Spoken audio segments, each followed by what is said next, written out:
Let's go. What is up, dudes, dudettes, and all my beautiful people of the interwebs? It is Saturday, so you know what time it is. It's time to go beyond. Welcome to the United States of Smash with the Smash Podcast. How's everyone doing out there? I gotta tell you, today is a good day, but it's also been just a good month because, as we all know, it's Pride Month. You know, we're celebrating love and all the goodness for everyone on any spectrum of the queer, however they identify. And because of that, I decided that we're going to pull up a topic here and talk about some of our favorite queer characters in anime because they've been represented for quite some time. So I think it's time that we actually give them some love. But before we do that, let's meet who we got here on the panel. As always, we frauding up in this place. So people are going to be trailing in late because of the fact that we always doing stuff when the show goes live because we are a bunch of bums. But let's just straight up bums. But let's go to our most resident bum of all, Mr. Fraudalise. What's going on, people? It's Pride Month, so we're going to have an interesting discussion in the beginning, and I'm ready to get into this, so let's go. Of course. And we got our Nintendo bro himself, Mr. Yes. Nintendo Direct. What's going on? Man, got this vacation coming up. Your boy is about to be doing some awesome things on this vacation. Mainly nothing, because I've been doing is working. And so what I'm going to be doing is I'm going to be revamping the old YouTube, still doing the streaming. I hit affiliate like last week, so I'm excited about that on the old Twitch. So doing well there. And then you mean last week when you got that work on that SoCal? No. Anyway, we're not going to talk about that. There was no work given. There was no work given. Oh, you received lots of work. I got the tapes. On your part. I got the tapes. I got the tapes too, man. You can go ahead and look it up, bro. You got that work. You got lucky one time. That's all. I beat you 3 in a row and made a comeback. Butt smashing, bro. This dude over here think he fire at SoCal, bro. He ain't nothing. But either way, like I said, I'm revamping the YouTube, getting ready to start up. Got ready. I'm doing the Nindie showcases as well as the Nintendo stuff, but then I'm also going to start dabbling into anime reviews, anime discussions. I think that's a niche that I have right now, so I'm really going to try going after that. So that's what I got down the pipes, and I'm excited, and that's why I'm here to talk about anime, because that's like one of my new favorite things in the world. Oh yeah, and as for all of us here, that's something we all love. And now our other resident bum finally showed up, Mr. Operation. What was up? Tell me if it's loud in here. I mean, I can hear the TV in the background a little bit. Yeah, we mute it. Yeah, you good right now though. But yeah, so we almost got the whole crew here. But yeah, man, it's always good to have you on, Nick. I'm glad that we've gotten you back into anime since you've made the transition back into it. Since you came back, yes, and we're asking with us. So it's good to see how much of a passion that it's grown for you. So that's, really good to see. That's what we love. That's what we want to share here is our passion, be able to bring new fans into the series. Yes, sir. And so many new things. So on to our topics, because I'm going to wait until we get our last boy in here, because this one's going to be something to see for everyone. We already started talking about it in the pregame, but we're going to talk about it right now. Fairy Tail. Yeah, he's coming back. Creator of Fairy Tail finally released a statement and a synopsis of his new series, and it's as disappointing as you would expect it to be. Y'all are just hating. Set whole nother universe, just in space. With dragons. Time out. Now, I will say this much. The fact that it was a whole nother universe does bother me. That part does bother me. I was really hoping that it would have just been like some futuristic thing. Wait, so it's not in the fairy tale world at all? No, it's not the fairy tale world at all. It's a completely I thought universe. maybe like in the same universe and they're just far as fuck. Oh, man. No, sir. No, sir. No, sir. Yes, it is. No, sir. No, sir. Then why the fuck do they have happy in there? No. I didn't say. I'm not saying no that it's not trash. I agree that that's messed up. I was just like, oh my gosh, I cannot believe that. Here's the deal. Y'all bring me on the show and y'all parade me around as if I'm this biggest fairy tale apologist, which I'm not. Okay, I just happened to recently finish the whole series this past year out of devotion and dedication, because You're proving our point right now. I am dedicated to finishing something. And I will have to say right now, I enjoyed bits and pieces of it. There's a lot of parts that I didn't like about it, but I did finish it. And Fairy Tail's okay. It's not the greatest. It's cheesy. There's parts that I did like. There's parts I don't like. But this right here, this Eden Zero, like, I gotta go with Neth. Why is Happy in there? Why is Plu in there? Like this little snowman with the unicorn nose. Like, why is he in there? Because apparently that's his favorite thing to bring across every story. Come on, man. Like, leave it out. Leave it out. If it's a whole new universe, I don't know why you gotta have it. I mean, that just must be his obsession is having mascots. And it feels like that actually is. That's what he says. Okay, like, those are his mascots apparently. Okay, but here's the deal. Like, but it almost just cries out for attention. Like, hey, look at me, look what I'm doing, instead of like doing something new and like banking on the fact that Fairy Tail is dope. You're over here putting. I don't get why he wants to put in a different universe. Maybe he just wants to separate himself from Fairy Tail in that past. But ultimately, it would have been almost cool if it was the same universe. Yeah, I would have given maybe some credit. They could do a crossover and stuff. It has dragons. That would have been cool to me. I mean, I would have given him less like issues if it was, that. But no, he's straight up using his same character designs and everything. That's the most disappointing part. Is the same character designs. Like, the main protagonist looks like he is a mixture of Gray and Natsu. Like, he literally just took those two characters. Oh, I like these two characters. Let me just mash them together and turn them into one person. Like, that's kind of the biggest thing. It does reek of unoriginality, but I'm not the type of person that just wants to bury somebody off the bat. So I'm gonna give it a chance. I'm gonna give it a watch or two whenever it comes out. But yeah, I'm kind of with you guys on this one. It's not a good look. It's not a good look at all. Yeah, it's not. But I mean, in all fairness, a lot of people who have read the manga, the first chapter, said it's not as bad as you would imagine. But I'll wait until the anime comes out, watch the first episode, and probably hate it like Fairy Tail. But we'll see what happens. Yeah, because right now I believe it launches the manga. Anyways, launches and Crunchyroll's manga. I think next month. Yeah. So it's going to be something. Look. I always need to stop hating on Fairy Tail.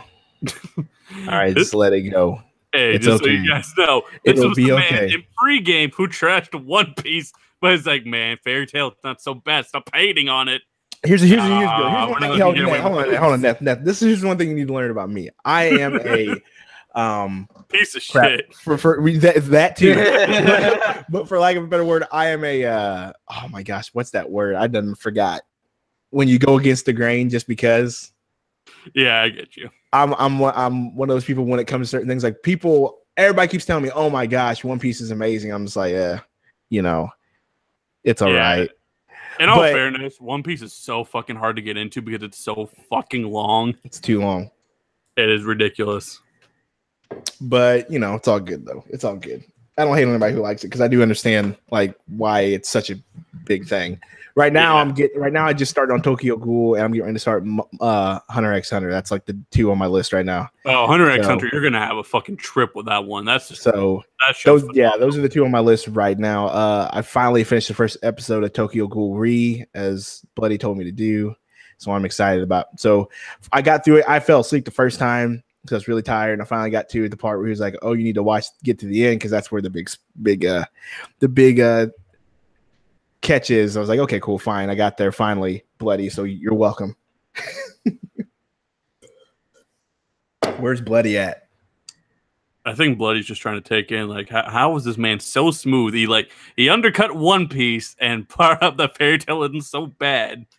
Damn, you got talent for this. I don't know. I think, but maybe. Where are you, Bloodie? Bloodie, did you get DC'd, bro? He might have got DC'd. That's not good. Says we're still live in the chat. I know it says we're still live, but I don't know where he's at. Someone make sure the dude's all right. All right. Eventually he'll come back. Maybe the phone call. Okay, so this is awkward. Well, okay, how about this? Why do you like Fairy Tail? How about that? Why do I like? He says he got DC'd, so Bloodie got DC'd. So that's that. There we go. So we may end up not being live here in a minute. But why do I like Fairy Tail? I don't. I don't mind Fairy Tail. Let me just put it that way. I only watch Fairy Tail because my buddy at work was like, "Dude, you gotta watch this. You gotta watch this anime. It's so good." And I was like, "Okay, sure." Then he told me it was like 270 something episodes, and I was like, "I'm not sure if I'm all about that." And so the only reason why I watched it is because he kind of drove me to watch it, and he kept telling me to watch it. I'm not a big, huge fan. I just don't mind it. Did you like finish it though? Like, yes, I did finish it. I did finish the whole thing. All the way through. Just so you, I think I admitted this on the show or whatever. Even though I hate on Fairy Tail, I actually watched all of it. Ironically, I watched all of it. Except for the Zero arc, you know, like after like the ending of Fairy Tail. I didn't watch that. I didn't watch the Zero arc. It was horrible. Don't watch. Yeah, that. I didn't watch that. But here's my thing with Fairy Tail. Like there's parts that are good. There are some seasons where the saga, like this, where I'm watching it, I'm like, this is a really, really good season with the story and everything. The story where they went to the other world, that was a good one. But then there's also some stories like the Neo Arashi on Seis. I hated that one. Like there's just a bunch of arcs in it that were terrible. Was bad. That last arc was just garbage. Like, yeah, the one with the dragons was garbage. The demon one, and yeah, it was fucking terrible. But my favorite was also trash. But my favorite arc was the one where all the guilds faced off against each other. Yeah, that was my favorite arc of all of them.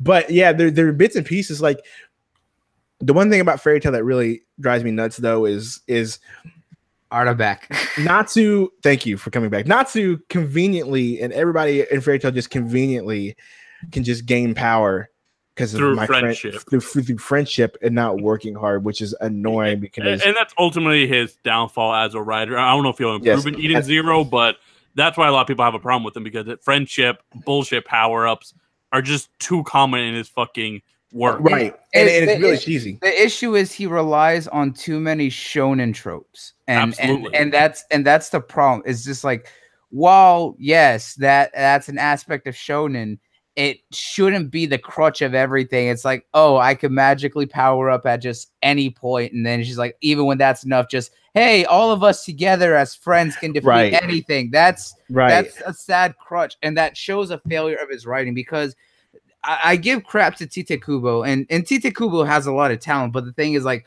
with Bleach, he wrote so much into it and had to keep coming up with these ridiculous forms to keep making Ichigo stronger and stronger that he eventually got to the point that he wrote himself into a corner because of it.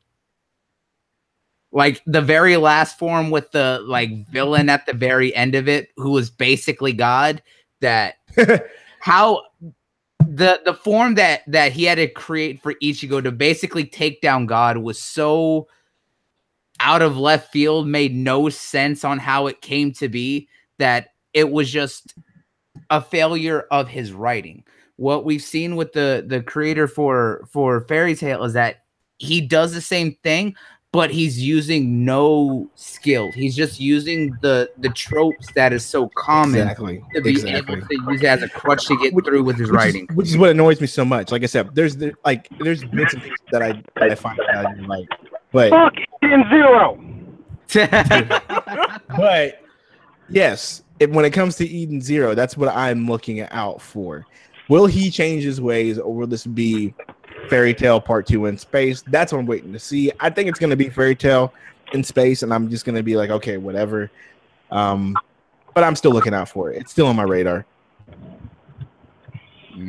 Whether that's good or bad reasons, whether we're gonna crap. No. And here's the deal: it's on all. And I know y'all are gonna say whatever, but it's on all y'all's radar because I know y'all cannot wait to watch this thing. And then it's gonna be a while. It's gonna be a while before we see it because, like I said, the manga for it launches next month in Crunchyroll's manga section. So it is definitely gonna. I know y'all can't wait for it. Nah, we good. I know, because y'all are, because everybody here, because y'all some haters, and y'all just want to hate on this thing. That's what I'm saying. Y'all just can't wait, just to be like, see, I told you so, and then y'all just gonna dump on it in the next podcast. I'm not even gonna lie, he's kind of accurate on that. Exactly, I'm not gonna 100% accurate. I know what y'all be doing. No, that's Neth because he's a fraud. I stand by what I said. The first episode and take a shit on it. Fake mate says I'm only hyped for DB and My Hero. Well, I mean, fair enough. Yeah. I mean, speaking of DB, we got that new Dragon Ball Heroes coming out tomorrow. Yeah, the first episode, right? Oh, it's coming out tomorrow. Yeah, it does. July 1st. I'm gonna watch it. What's it on? I know it's gonna be on Crunchyroll and Funimation. I don't know if it's Alright, I don't know if it's premiering on Toonami. I'm assuming it's not gonna have a simulcast. No, this one is not, because it's already been confirmed by Toei and Akira Toriyama that this series is just kind of an interim until they bring back Dragon Ball Super, and it is non-canon. Because I thought Dragon Ball Super was over. No, Dragon Ball Super it's taking a break. Yeah. Oh they had to hit a finale. I think they should have just ended it right there. No, because the fact that Akira Toriyama, they're gonna bring it back. A lot of things from Super. They're gonna rework a lot of things from Super. The one thing that we know is that they're reworking the art, because the new artist Nani Takahashi, I think his name, or Noe Takahashi, who is helping with the art style that we're gonna see in the movie in December. He's going to be taken on full-time under Toei and Funimation to help with Dragon Ball's art when Dragon Ball Super returns. And I believe they're either going to be back in a year to 2 years. Because they're trying to rework the art. That's why we're getting that high detailed artwork and style that we're seeing in the trailer for the Dragon Ball Super movie. It has way more to do with the art. Way more to do with the story than the art, though. Oh, yeah. The art is a big thing, because the fact that they had that back and forth with the animation that we kind of saw throughout the universe, the Battle for the Universe arc, or Power Tournament. Do we even care about the story in Dragon Ball? Like, I know it has its moments, like when Vegeta sacrificed himself. You gotta realize in today's modern age, not having a decent story, especially in Dragon Ball, no matter what it is, it can be Dragon Ball, but it needs to have a decent story. Or it has to have some semblance of a story, because when it's too convoluted, I get that, but Super, I think that's as far as you'll get for like Goku Black Arc. I think that's the type of stuff you'll get going forward. Like, I don't imagine the story's gonna be very good. It's a lot of things they have to fix. Like, there was no reason why it shouldn't have blood or anything like that. So like, yeah, I agree with that. There's a lot of things they have to fix. And why don't we even talk about Dragon Ball? Wasn't we on like something else? Dragon Ball Heroes, we were mentioning that. Oh yeah, but yeah, like it's just they had to fix everything that was completely wrong with it, and what made people hate Super so much. Yeah. I mean, overall, Super was a success. I'm not going to deny that, but they do need to improve it if they want to keep it a success, because nostalgia is only going to carry it so far. Exactly. And that's kind of where things lie right now, is that they do need to step things up for that reason. And that's kind of why we're seeing Heroes right now kind of fill in that time gap for right now until they rework the story and kind of give what's the name of the new person that's supposed to succeed Toriyama? He has a weird name. Torihiro? Yeah, Torotoro. Yeah, Torotoro. He's heading the manga right now, so they're giving him time to build the manga, change up the story, kind of give him some space and time to really put out chapters, because I think he's trying to do 2 to 3 chapters a month right now to try and really push ahead in the story. Yeah, he's so that way. Honestly, they do a chapter a month, and it's terrible. Yeah.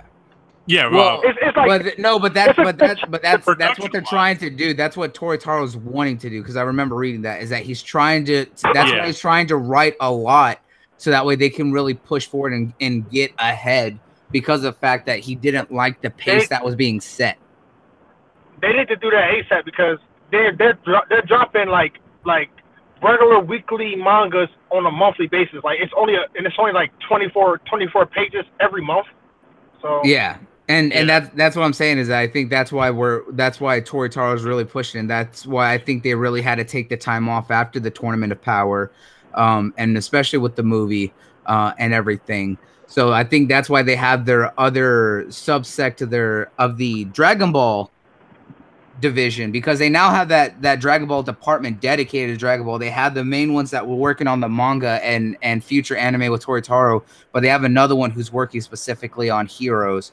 And right now we know Heroes, they stated, was going to be non-canon. It is just kind of a fan service thing, because it's kind of based around the card game that we know, as well as the Xenoverse games, which take place with the Time Force, kind of explaining why there's different dimension and universe versions of characters. That's why we're going to see, Super Saiyan God Goku go against you know, Super Saiyan 4 Goku. Yeah.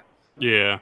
And just to hit a quick point in case anybody misinterpreted what Soul King just said, he doesn't say Toritaro is doing bad work. He actually is a fan of his work. He just thinks the production of when it's coming out is a little lackluster and not quick enough. Just so you guys know. It needs to be. It needs to get pushed out.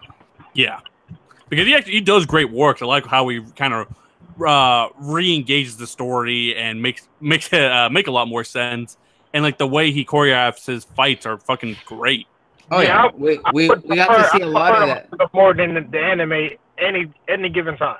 Yeah, I mean, look at the fight in the beginning of the Tournament of Power when Zeno had all the gods fight, and look at how he did that in the manga. The way that they were all kind of going at Beerus, and the way that those fights were animated in the manga. In the manga they showed you that Beerus knows how to use Ultra Instinct. He knows how to yeah, he just hasn't mastered it. Yeah, he just hasn't mastered it. And like in the anime, he Goku is mastering Ultra Instinct. It was just too much. Yeah. Well, I don't know. He had like a big backdraw to it though, to be fair. Yeah. But it's one of those things. But we are gonna kind of see that change from there. Yeah, and just to answer a question for the chat, very good one. Why is there a card game for every goddamn anime? In my opinion, it's because card games are kind of easy to bring to a mobile device. Actually, no, it's because card games over there in Japan are still very popular. They sell like crack rocks. Like I know you guys been talking. Y'all know what's that Dragon Ball card game that everybody's been talking about recently? Dokkan Battle. I don't know. Yeah, Dokkan Battle. Like that's selling like they sell like so many cards off of that. Like I think they got like little packs you can buy to get like more cards and stuff like that. Because there was that one. Great. There was Yu-Gi-Oh! Still really popular. I know. Duel Links, yeah. Yeah, and then I know, of course, Pokemon cards are like fucking huge still. I know. I think there's still one that's really popular for Naruto. Like just card games are made. Some of those card games are made by Japanese companies and Japanese. Yeah, a lot of Japanese people, like, if you go if you look at like a lot of videos, Japanese love mobile games. They love. Chris, you're part of the problem.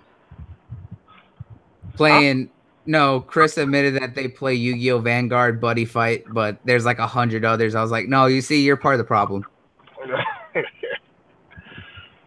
But yeah, like Japan and like they're super into like mobile gaming, so. Yeah, they are. Yeah. And that's why you kind of see them like transferring, like, especially with what we've seen with the Pops, how you get the actual figure, you can buy them, and now they're putting them like on their own mobile thing. So there's two ways to use it. They got what? They got mobile Funko Pops? Yeah. Yeah. You can get your figures digitally, yeah. Yeah, and you can probably interact with them, and it's a good idea. Wow. I mean, shit, look at things like Gears Funko Pop. That's going to be a Gears game with Funko Pops. Yeah. I think that's one of their first big projects while they're trying to switch to their virtual or bring out their virtual smart props. To do so. They are very smart. Absolutely. That's amazing. I never even noticed. I never knew about that. Yep. I don't know if you guys have the chance. Maybe we could talk about it next week, but we got to talk about that Funko Pop documentary one of these days. That shit was interesting. Oh, I never got the chance to watch it. Yeah, we could watch talk about it next week, but it was a very interesting movie.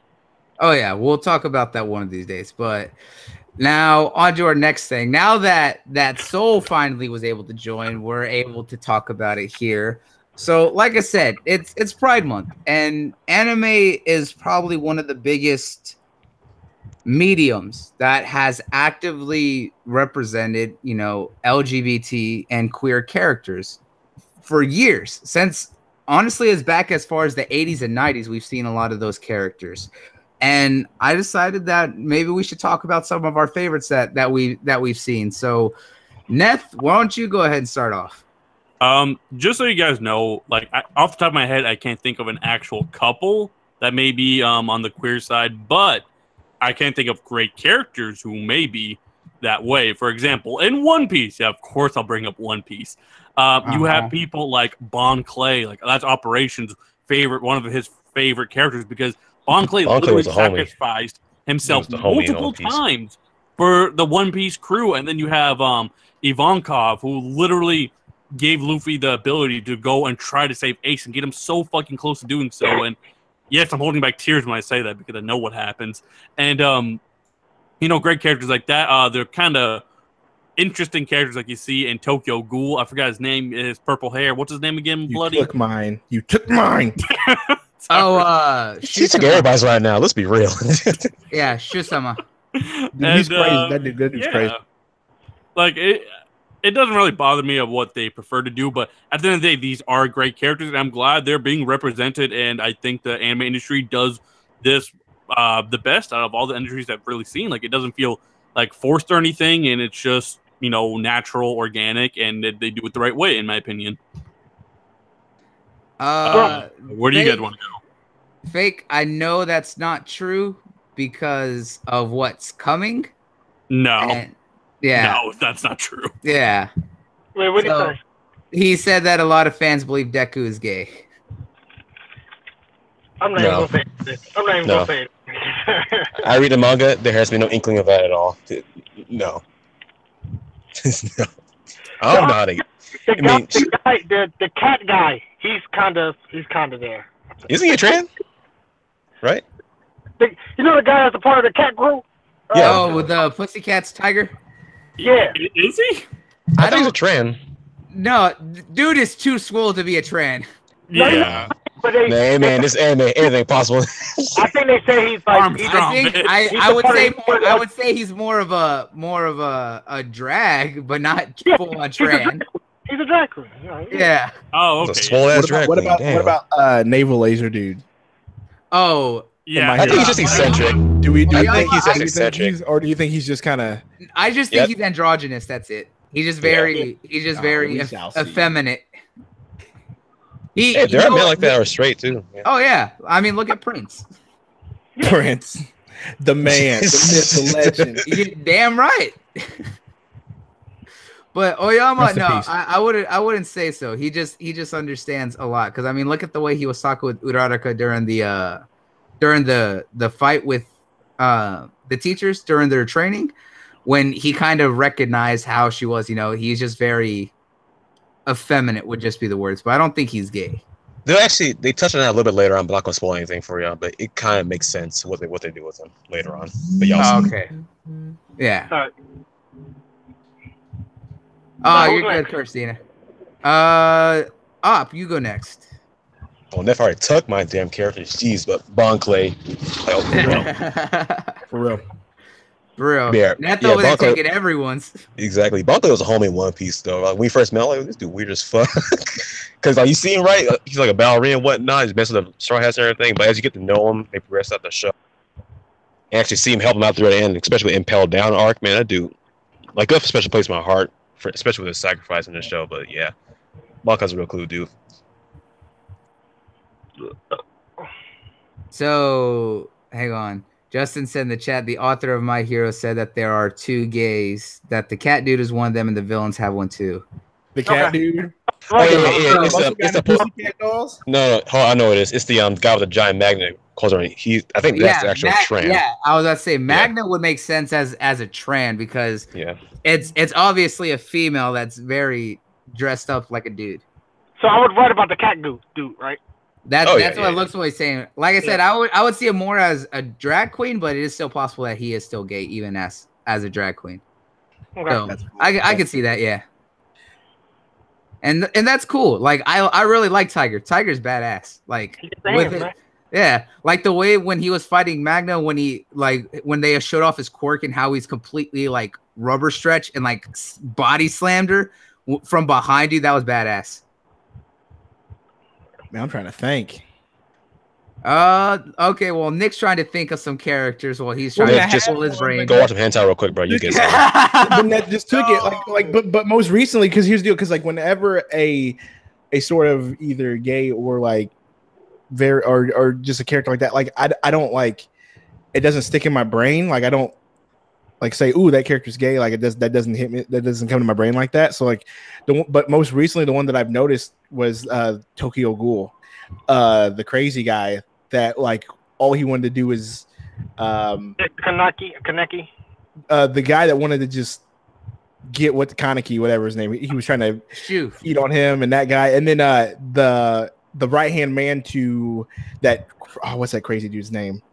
That was like cutting off his toes and stuff. That was torturing Kaneki in the end. His right hand man, Jason.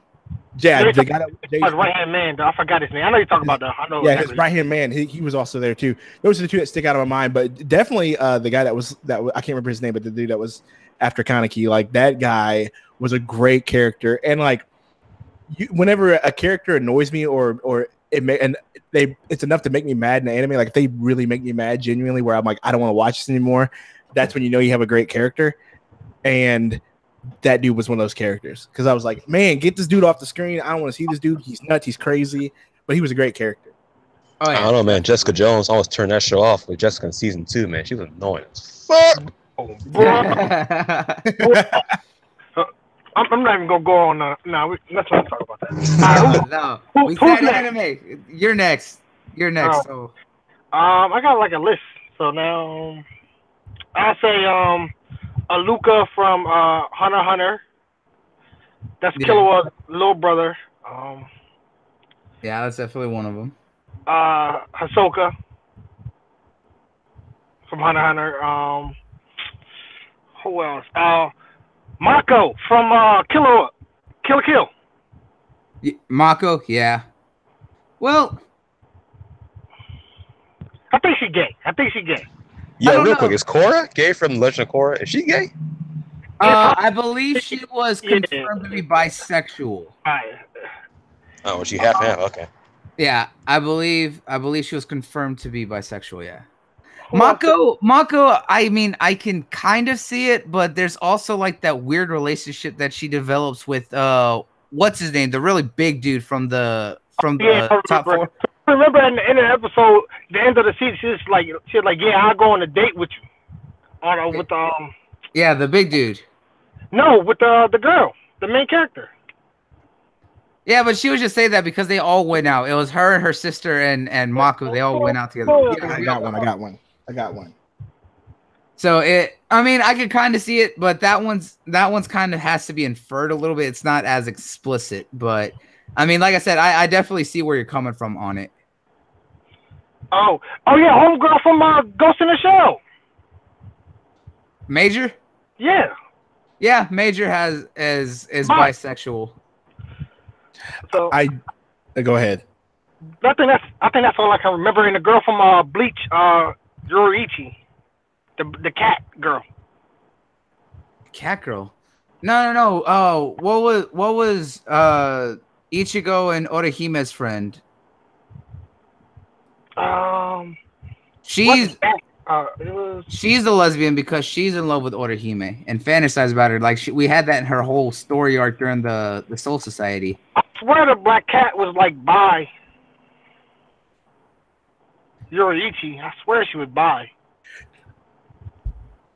Anyway, yeah. One of my favorites. I just remember that from what's that anime? Durara or whatever it's called. Oh, Durarara. The girl that was like the girl that's always talking about manga and anime, and she's hanging out with the pyro dude. That chick, she was one of my favorites. She was actually great. She was like a legit funny character.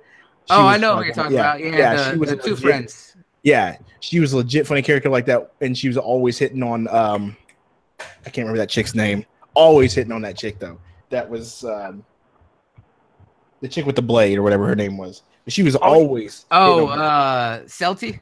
Yes. Yeah. Always. I forgot. I remember my number one now. Ymir from Attack on Titan. Yeah, Ymir is very, very noticeable. And Ymir and Krista, they was a couple. Ymir and Krista. Yeah, well, I think they later on become a couple from where I left off in the manga.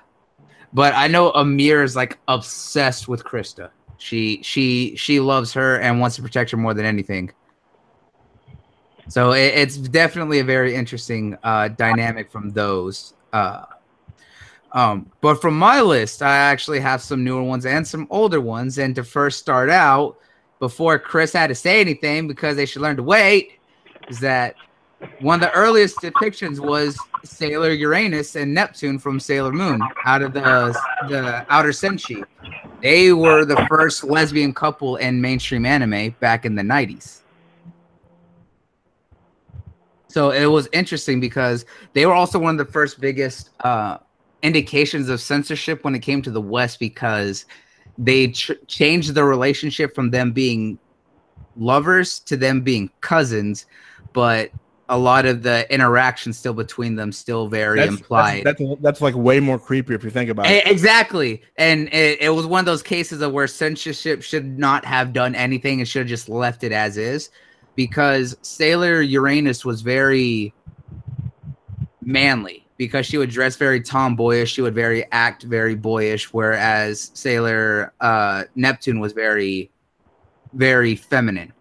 But they were lovers back in the original Japanese, but when they transferred it over, it was one of the earliest forms of censorship. Another one that's really big for female couples, at least that I could pull up straight, especially as an anime as a whole, would have to be, if anyone's seen it, is Strawberry Panic. Probably one of my favorite depictions in animes that had Yuri in it, as well as what's her name from Puella Magi Madoka Magica, the one girl who kept dying and resetting the universe to try and save Madoka. I can't think of her name right now. That was another very big lesbian character especially for Yuri. And another one would be Revolutionary Girl Utena. Revolutionary Girl Utena was probably one of my favorite movies I remember watching back like the 2000s on a really obscure cable channel called AZN, which I just always pronounce as Asian, that would do like anime and like movies from Japan at like 3 o'clock in the morning. And I remember watching Revolutionary Girl Utena and never realizing that it was really about lesbians until I got older and rewatched that. As for some of my favorite gay characters, probably the two that would come to mind, especially most recently, would be Yuri on Ice.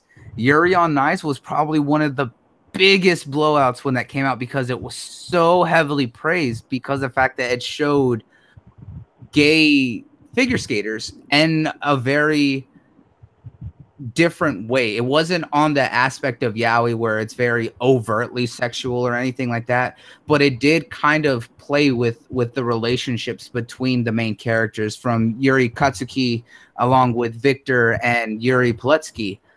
So that one was probably one of my favorite renditions and open interpretations of gay characters, along with Seraph of the End. Seraph of the End, if you haven't seen it, it's like a post-apocalyptic about a man-made virus that basically wipes out everyone older than like 13 or 14.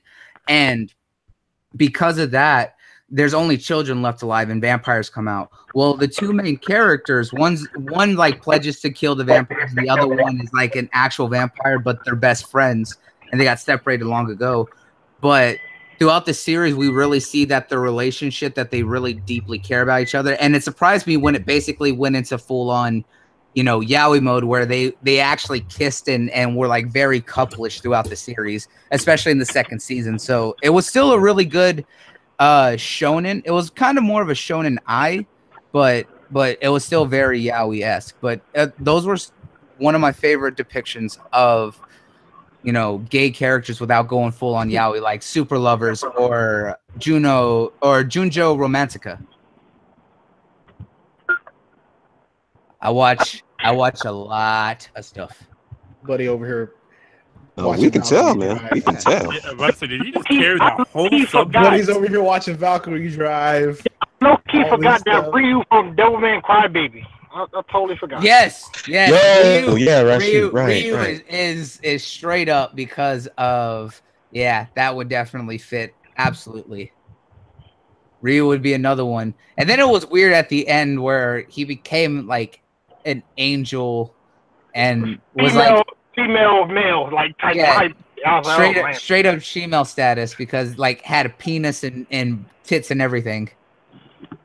I was like, okay. Yeah, that one was a little bit out there at the ending, but Devilman Crybaby was straight wild, but it was so good. It was so good. Yeah, it was really good. Yeah, that's a once in a lifetime thing for me. I hit my climax with that one. No. Yeah, but Devilman Crybaby, man, that'll leave you like depressed as hell. Like that'll shit. Hell yeah, man. Do those once a year. I can't do all that. Yeah, I was depressed for like depressed for like 2 weeks. Yeah. Yeah, dude, it had like I took the bad idea of like watching that before I went into work. And I'm just like, well, fuck, I don't want to do anything now. I just want to like crawl and cry. Straight up. Sorry, yeah, I quit. Yeah. I was literally on the verge of that. I was like, look, life doesn't mean anything. Let's say we're all about to die anyway. Let's just get over with. But yeah, Devilman Crybaby, gotta watch it. But yeah, there's across, you know, especially recently, there's so many great representation of queer characters across, you know, all spectrums, and it's good to see that. You know, we're seeing it in a lot. So it's interesting to see that, and especially with how much we've kind of seen pride and representation of LGBT characters, you know, across all mediums, and more respect for them more recently in the past, you know, decade, but seeing how they've been kind of represented for such a long amount of time, you know. So it's something definitely interesting to see how it all kind of continues to grow and change things from here, because we've seen it like all across all genres, you know, and it does, and it's going into more mainstream mangas and animes. You know, it's not all straight hentai that everyone wants to watch on the low key. It's pervading the mainstream, and that's great to see, you know. Yeah, y'all check Twitter real quick. I left y'all a little present over there. But yeah, man, and any of these things definitely pique your interest. You really should definitely check any of these shows and characters that we've brought up. You should really check them out. It really is a great way to just kind of expand everyone's information and knowledge. Now we'll go on to the next topic and kind of go from there, since we've really gotten through all that and only a few people had just a little bit. Continuing from where we left off with Fairy Tail's creator, another creator has come out about something, and that would be JoJo's Bizarre Adventures creator has actually announced on his official Twitter and I believe his Instagram that he announced that the Part 5 story arc from JoJo's is getting an anime adaptation, and that will be the Golden Wind story arc.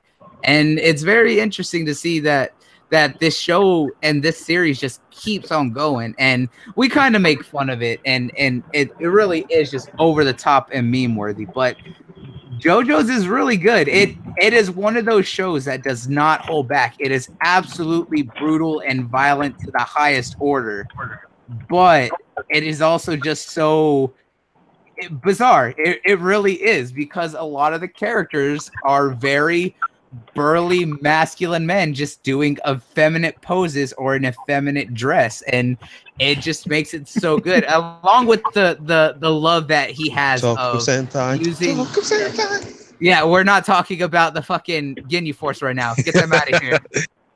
I mean, yeah, but I mean, Hirohiko-san really loves just this series, as well as he also loves just quoting and changing character names to be references to American bands. Because I mean, come on, REO Speedwagon, let's go.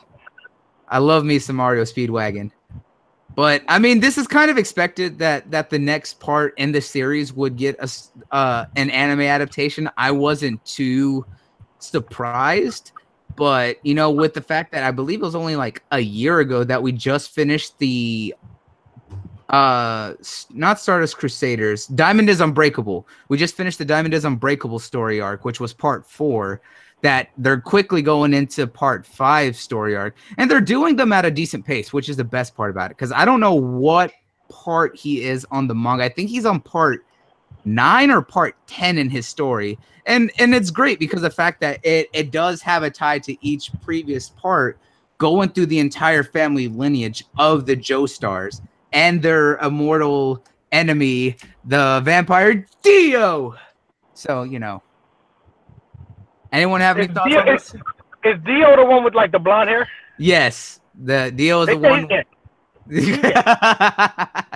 He's gay. He gay. I just have to remember because that's the one thing I can remember. Like he's really gay. I don't think so. Or maybe. Like in the beginning in like part 1, which was Phantom Mask, he wasn't, because he would purposely try to steal Joseph's, or not Joseph's, the first JoJo. He was trying to steal his girlfriend and actually took her first kiss forcefully in front of JoJo. He's doing that for Jonathan. love for JoJo. No, probably, right? Well, he hates him because of the fact that he wanted to take all his money. Jonathan just started. I never really got into JoJo, but I guess it's cool. I guess it has like a big fan base, so. I might try the manga, but like my friend, he showed me a clip back in high school. I vowed never watch that shit ever again. So see, no, fraud alert. I know nothing about this either. So no, I know very little. I haven't actually watched the show. The show. I know like bits and pieces. Look, like I said, it makes me laugh, but it is really good. It's very action packed. Like this, the powers from when they started with Harmon before they went into stands is really good. Like the characters, the story is badass. Like I said, it's brutal. Like I'm talking like these dudes will punch holes into dudes and you will see guts and blood just like ripped out of them. Show reminds me of? It reminds me of the number 3 hero from One Punch Man. Makes me think of people like him. Who the the Brown in prison? Oh, Putty Princess, the convict. Yeah, that's him. Yeah, I love Putty. That's the dude right there. That's the dude right there. That one's another drag queen. Every time I think of JoJo and seen clips from him, I just think of that dude. See, that's another one I missed. Yeah, but it's good though. It really is. Like I said, it's a joke that it's very masculine, burly men doing effeminate poses, but the show itself is really good. It is just very over the top. It really does have a lot of over the top aspect, especially in the English dub. I love the English dub because the over exaggeration for some characters makes it only better. It really does. I enjoy JoJo's a lot, and I can understand why some people, when they first look at it, be like, "What the hell is this?" But JoJo's actually is really, really good and worth checking out. I just remember there's a really good JoJo reference in like a Cuphead meme video, so that's why I want to check out the show. Yeah, I know what you're talking about. Man, that shit was hilarious. Yep. Yeah. Isn't there a stance that only activates when a person dies? I remember hearing about that somewhere. No. So after in season 3, in part 3, which was Stardust Crusaders, they switched from Harmon. No, it's part of the story, but in part 3, they switched from Harmon, which was the power that they had in part 1 and part 2, and then in 3 they introduced stands, and basically stands are tied to a person's soul and energy, and the way that it activates for each person varies based on many different. There's so many variables to what activates a person's stand. So there's one who's activated by dying, but everyone else has differences on what activates their stands and what powers and abilities that it's capable of doing. Okay. I'll probably check out the manga later on this year. Yeah, like I said, I ain't gonna watch it, but I'll read it. No, it's worth watching. It really is. I know that they have it on all places. I believe they have it. I know they're streaming it on Toonami right now. I know it's on Funimation and I believe Crunchyroll. So it's very interesting. So it's definitely something to definitely check out. You're funny. What? Wait, what happened? I don't know. No, I heard what Ob said. He's like, I'll read it, but I won't watch it. Nah, it's definitely worth checking out. It really is good. And I'm glad to see part 5 finally coming out, because we're actually gonna be stepping away from like Japan and the US, because part 5 takes place in Italy, if I remember correctly. I think that one's about the Italian mafia and that with Giorno Giovanni. I think he's the Italian JoJo. So it explains a little bit more on a lot of their designs and stuff like that. So it'll be interesting, and I really am glad to kind of see it. So it's good to see this coming out. I'll just take your word for it. You can just tell me all about it. Man, fraud alert over here. Man, I just said, man, fraud alert. I don't know anything about it. I'll let you tell me about it. Yeah. I don't feel like going back and watching the first 4. I'll just let you tell me all about it. All right. Well, next up on the news is that finally, after years of waiting, and I'm talking like almost 10 years, is that they finally released the new key visuals for finally season 3 of A Certain Magical Index.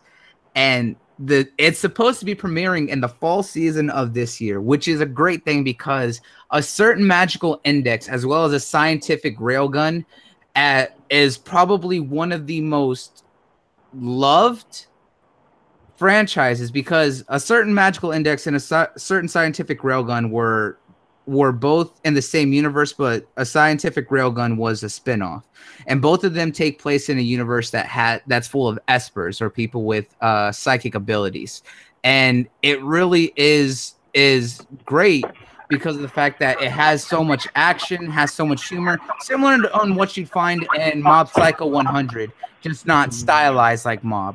But people have been waiting for so long for them to finally do a 3rd season of A Magical Index, because I think the 2nd season of Certain Scientific Railgun actually came out in 2012. So it's been nearly 8 to 6 years since we've had anything from that universe or from that franchise, and it's good to see that it's finally coming out after so long. Does anyone have any thoughts about this? Has anyone seen either one of them or read either one of them?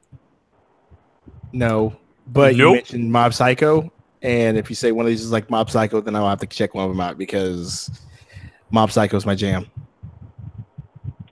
Yeah, it definitely is. If you like espers and that, it really is. And it's funny because the main character gets caught up in the esper wars that's kind of going on in the city, because his ability is that he negates other espers. So he ends up just attracting this kind of trouble everywhere he goes when he's just trying to live a normal life. So it's very much like Mob, who just wants to be normal and swole to get girls to like him, but gets caught up in the madness of being an esper. So yeah, sounds interesting. Yeah, I know that they have both seasons of both, I believe, on Funimation. I believe they are. Soul, have you checked out any of these? All right, good talk. Oh my god. Nope, I haven't. All right, so we got 3 frauds and silence over there. All right, so next topic. Next. Man, fucking everyone's frauding over here. Man, everybody's frauding. I'm the only one who's legit. God damn, man. So next up is probably something, again, no one here has seen because everyone's a fraud. Is I know what you're talking about. Konosuba. Yeah. Yeah. I haven't watched it. I just know what it is. Yeah, I'm with him. I know what it is. Konosuba, everyone's favorite useless water god Aqua and everyone's favorite explosion magic creating little munchkin is back. The amount of anime poop they make from those fucking shows. Oh, hey, whoa. It is hilarious, sir. It is complete satire on that entire teleported to another world genre. But Konosuba was so quickly popular from the 1st season and the 2nd season, which came out, I believe, 2 seasons after the 1st one. And people have been wanting for a 3rd season for the past 2 years since the 2nd season. And we've been hearing some rumors for a while that something was in the works for Konosuba. But just earlier this week, they announced that it's not going to be a 3rd season, which did let a lot of people down. But we are getting a movie because they are pushing forward with more volumes of the light novel that it's based on, so that way they can get more story. But they did announce that it is going to be getting its own anime film project that will be pronounced or coming out, I think, next year. That they're trying to work on, but they're gonna explore a lot more of the backgrounds for some of the other characters we haven't seen a lot of. Like, they're gonna explore more about Darkness, and they're gonna explore more, especially about Megumin and the Fire Demon Clan, or the Crimson Demon Clan, I mean. And then we're gonna kind of see more about Kazuma's want to come to this other world and stuff like that. So it's definitely something interesting for those who do have fans. And if you haven't seen Konosuba, it's absolutely hilarious. It's absolutely meme. Like, I'm talking like memes everywhere. You can't go anywhere without seeing anything about it. But it is absolutely funny. I remember their like One Punch Man parody where like she goes to punch a frog and he just eats her. Yeah. But there's also all the ones that I posted in the group chat, and it's just like, it's there was the picture I posted, which has like the 3 figures. It's like always bought together, and it's Megumin the wizard, Darkness, who's the sadist or the masochist, and then it had, I think it was one of the characters from Fate Stay Night. No, it was Rem from ReZero, and you just see Aqua making her sad face cry because no one ever loves her ever. That's true. She's a useless god. But it really is absolutely fun, and it really is hilarious. The humor is just ridiculous. The antics and what goes on is just fun. What's funny is that they get dragged and say they're going to be a guild and group of heroes that take on these big, like, 7 generals of Satan, and they're just like, nah, we're just gonna. Yeah, they're just like, no, we're just going to live a normal life and just do stupid things. And then they end up meeting the generals of Satan and just beating them by sheer accident because of the stupid stuff that they get into. It's just, it's a hilarious show about coincidence. But it really is enjoyable. And I'm glad to see that it's getting a movie. A lot of animes recently are getting movies, and it's good to kind of see. But since everyone here doesn't know anything except for the little bit recognized by Neth, we're going to go ahead and move on. Because I'm not even going to ask you. Oh, you're a smart man, Bloodie. You're a smart You're a smart man. Yeah, man. I'm gonna have to find some new partners or something soon. Like, that's not even it. You in a bubble, bro, and you keep picking stuff in that bubble. No, man. I find all sorts. I look for all sorts of himself. I pulled the stuff that they do. Himself. No, man. You're just gonna have to call me Dora because I'm backpacking all you motherfuckers. I have to carry y'all. Shots fired. I know. You can backpack all you want. At least Neth openly admits that I do. Yeah. Never can deny it. Look, I'm not going to deny anything. You backpacking it. You can backpack me all day. I make that a clear fact to everybody that I talk to. Oh, man, you got to talk to my buddy Bloody Knuckles. He knows more about me than I do. I always backpack on you, bro. So don't even. I mean, I don't remember denying it myself. So y'all can roll that if y'all want. I never denied it. Everybody's like talking about anime. I'm like, yo, man, you check out my boy Bloody Knuckles. He knows everything. Just watch every single one of my streams. There's always a reference to you when it comes to anime. I know. So the next thing, and hopefully someone knows something about this, because if not, I'd be really disappointed. There's a new live action adaptation coming up of probably one of the most badass animes from the 90s. And it's interesting because of the fact that it has such a storied history, but they're doing a live action adaptation of Jinro, World Brigade. And if anyone doesn't know about Jinro, is that it was originally made by a South Korean mangaka called Kerberos. And when it was later created as an anime in the early 2000s, it was later changed to Jinro. And the live action adaptation that they're doing is based off the anime. And it's really cool. You know what? I actually think I have the trailer, because I think this is something that a lot of people would be, because World Brigade is one of those very big dystopian stories that really does have a lot of cool aspects to it. If I could find it. But like I said, this came back out in the 90s. I think it was 99 that the original series came out. Yeah, as soon as you said 90s, I'm like, I will have no idea what the fuck this is, except if it's a Dragon Ball. So yeah, I'm it came out in the 2000s when they did the anime adaptation, which was called Wolf Brigade originally. No idea what the fuck that is. Yeah. Bloodie's plans for revenge right now for all of us. I can hear it right now. Hang on, let me go ahead and just pull this up right here. Machete. Okay. Yeah, I'm just gonna have to do this. Just pull this up. Yeah, got the launch codes. Firing that. Oh, you gonna file 76 on us? Okay. Yeah. Right here, check this out.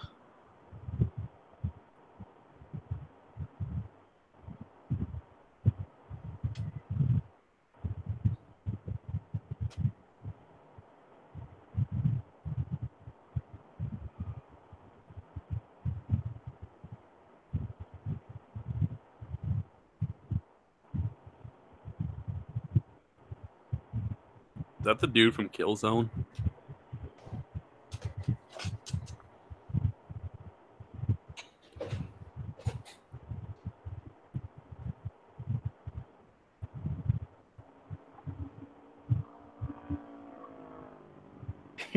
What I miss? Yeah, I think it's like the dude from Killzone. The game. That doesn't look like Killzone, no. Killzone, yeah, a little bit. No, that actually looks kind of cool. I'll check that out. Is it coming to Netflix after the theater release? I believe it is, but you really should check out the original movie that it was based on, because of the fact that it really is something unique and was badass. Like I said, it's very dystopian, and it shows that hardcore military aspect of things, and it really was cool because it follows the main character. His name was Kurukazi, but that was his Japanese name. I don't remember his South Korean counterpart. But his squad, known as the Wolf Brigade, kind of disobeys orders from their coalition known as the War Brigade, and it kind of shows them kind of learning of what's going on and kind of growing from there and just turning into this real badass story of war.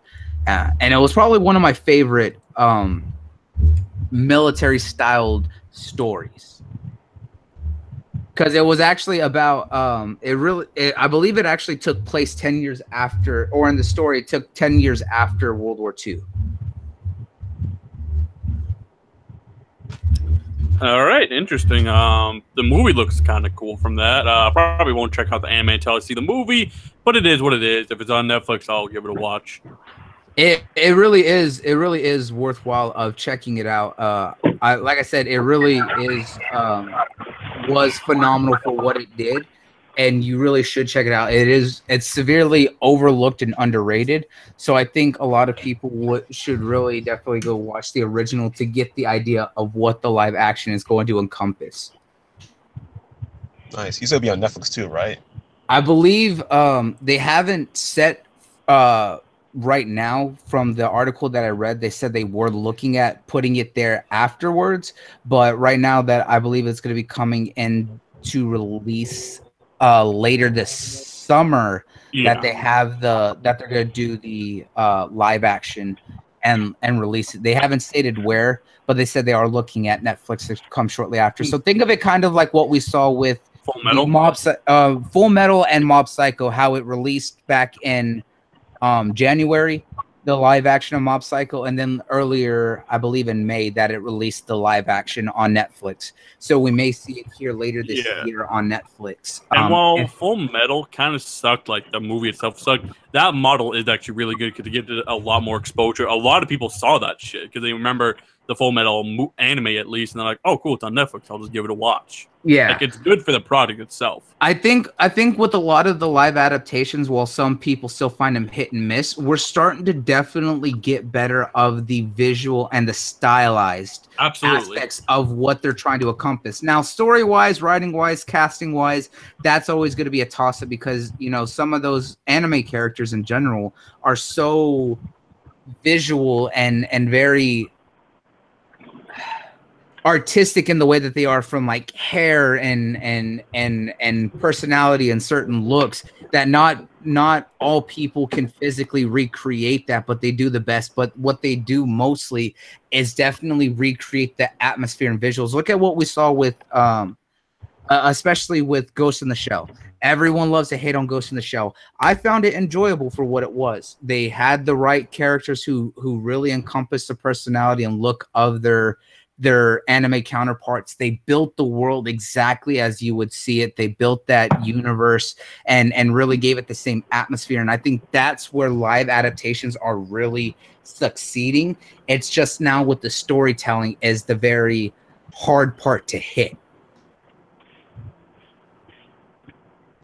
I hope this doesn't come off wrong, but as far as live adaptations, I'm just like, they use Japanese actors. I know they're trying to be original, but as far as my aesthetic look, I'm not feeling it at all.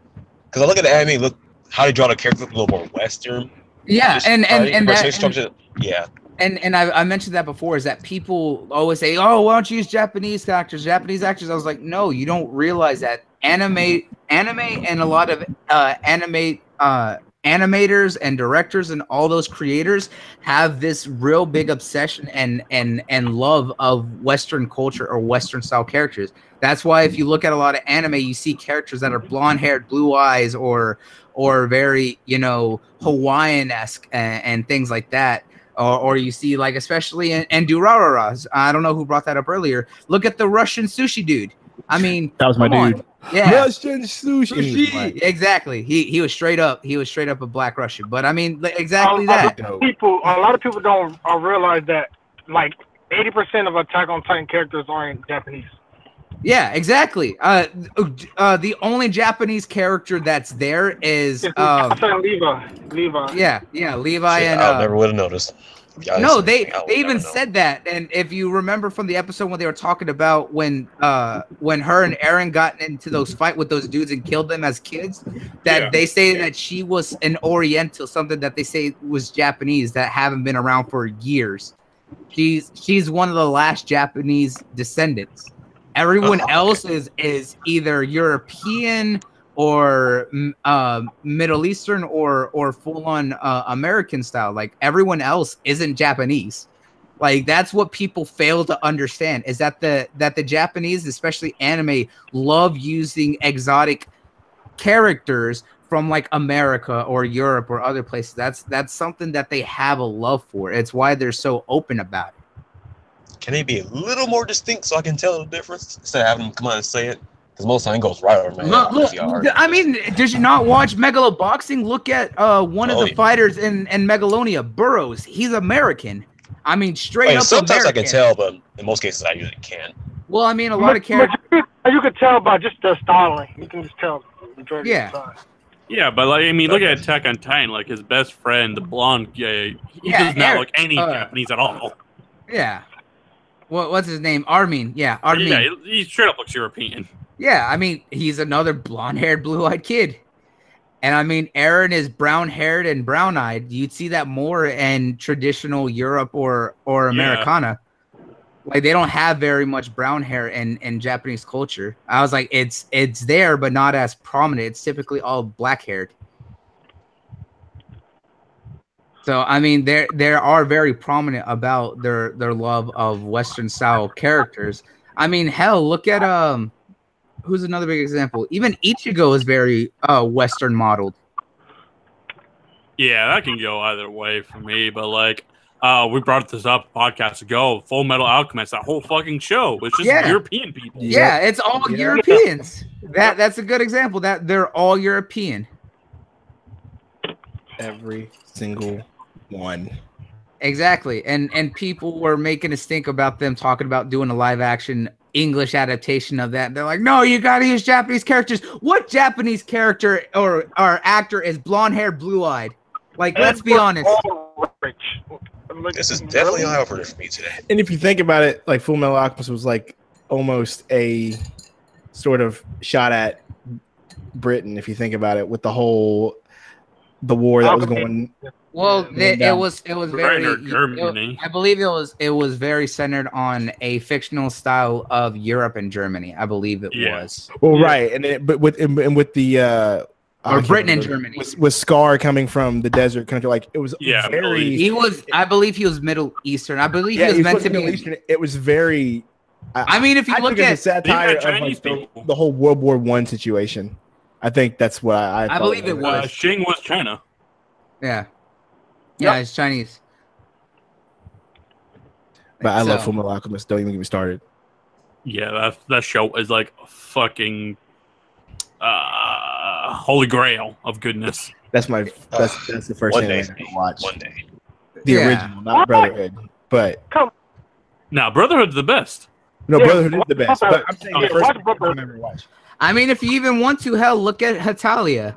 If anyone knows about that show's Hetalia, hilarious. Dude, I love Hetalia. And that one like encompasses every like characters as a country into a character, and they're based on their entire. Well done. It really is like America, blonde-haired, blue eyes, always talks about being like the leader and all this, and they make fun of them. Then you have Europe or Britain. Then you have Russia, who's very tall, white-haired, or really platinum blonde, like real bright white hair, and very quiet but strong. And then you have Germany, the very militaristic, slicked back, sleek looking guy. Then Italian, Italy. Yeah, he's stuck with Italy.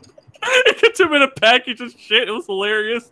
I remember when Britain was with America, like when America was like a little kid and still owned them, and he's like eating their food. He's like, "Is this the best food in the world?" And you see like Britain clearly lying, like, "Yeah." Yeah, and then he's their food was trash. Yeah, he's just like, "Why don't you eat European food?" It's like, because it's not good. Oh no, we have great food. But straight up, Italy and Germany were gay. Straight up. Italia. If you haven't seen that show, go fucking watch that. It's like the perfect time to watch it, with especially with the way the political landscape is. It's great. Yeah.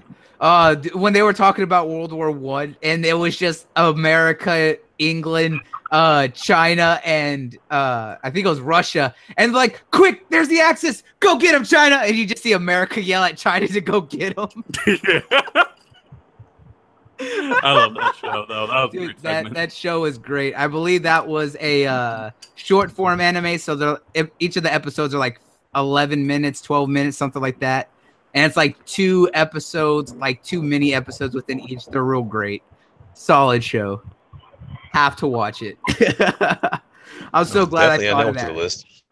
Oh yeah, absolutely. You can actually watch both series, which is Hetalia and then Hetalia Axis Powers, literally in like 3 to 4 hours. Like you can watch it in a day. Really now? Yeah. Ooh, I got a project for today then. All right. Yeah, but I say the episodes are like 5 minutes long. Yeah. Oh, no, I think they're about 11 minutes because of the fact it's like 2 short episodes put together. Oh yeah, that's what it is. But that one's a phenomenal one. I'm glad I so thought of that right now, talking about these stylized characters. Yeah, I actually watched it for once. Surprise. I know, and that actually surprised me. I'm not gonna lie, you actually got me on that one. Yeah, that was back in the day when Netflix had fucking party chats and stuff. It was great. Oh, dude, glory days. Yeah, when you could do the little like party watch. Yeah, that's where I watched a lot of my anime. Yeah, but I digress because we went way left.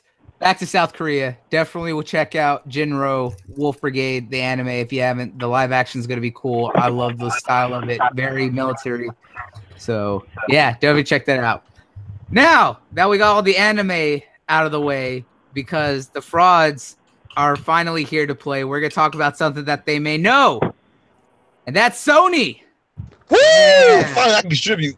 Yeah. Boo. Yeah, we're going to talk about that Sony train and that love. Because they're all on the Spider train. Yeah, they're riding Spider-Man success right now. Because they announced recently that they're looking at wanting to produce a new spin-off movie along with the other 5 spin-off movies they got of Spider-Man. This one's based on Silk. Yeah, the Korean badass and lover of Spider-Man himself. They want to do a movie for her. Now, for those who don't know who Silk is, she was a character that was recently introduced, probably when they did I think it was right after they did their Into the Spider-Verse storyline. Yeah. Introduced a lot of the other spiders that we know in the universe, like Spider-Man 2099 and Spider-Gwen and Spider-Noir, Spider-Ham, and all the other big ones that we know.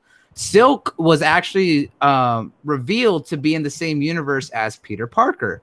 Yep. And what makes Silk so interesting and her relationship with Peter is that they were actually bitten by the same genetic spider that actually gave Peter his powers. And because of that, they had this strong connection to each other. And she had actually been looking for him. And when they did, in the comics, they did not hold back, that they went at it for 5 days. They be fucking. Yeah, they straight up be fucking.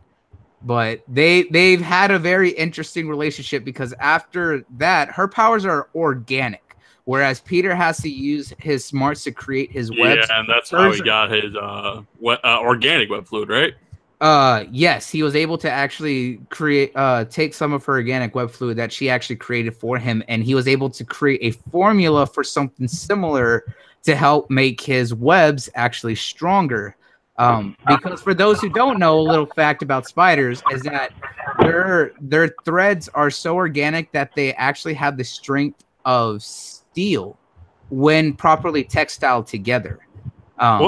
What's in maybe I'm thinking of a different story, but was this the one where Peter became an actual spider at one point and then kind of morphed back into being Spider-Man?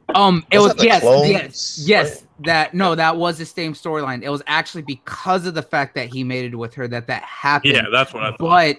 But they were able to stabilize each other's DNA when she came back, because he started morphing after she left.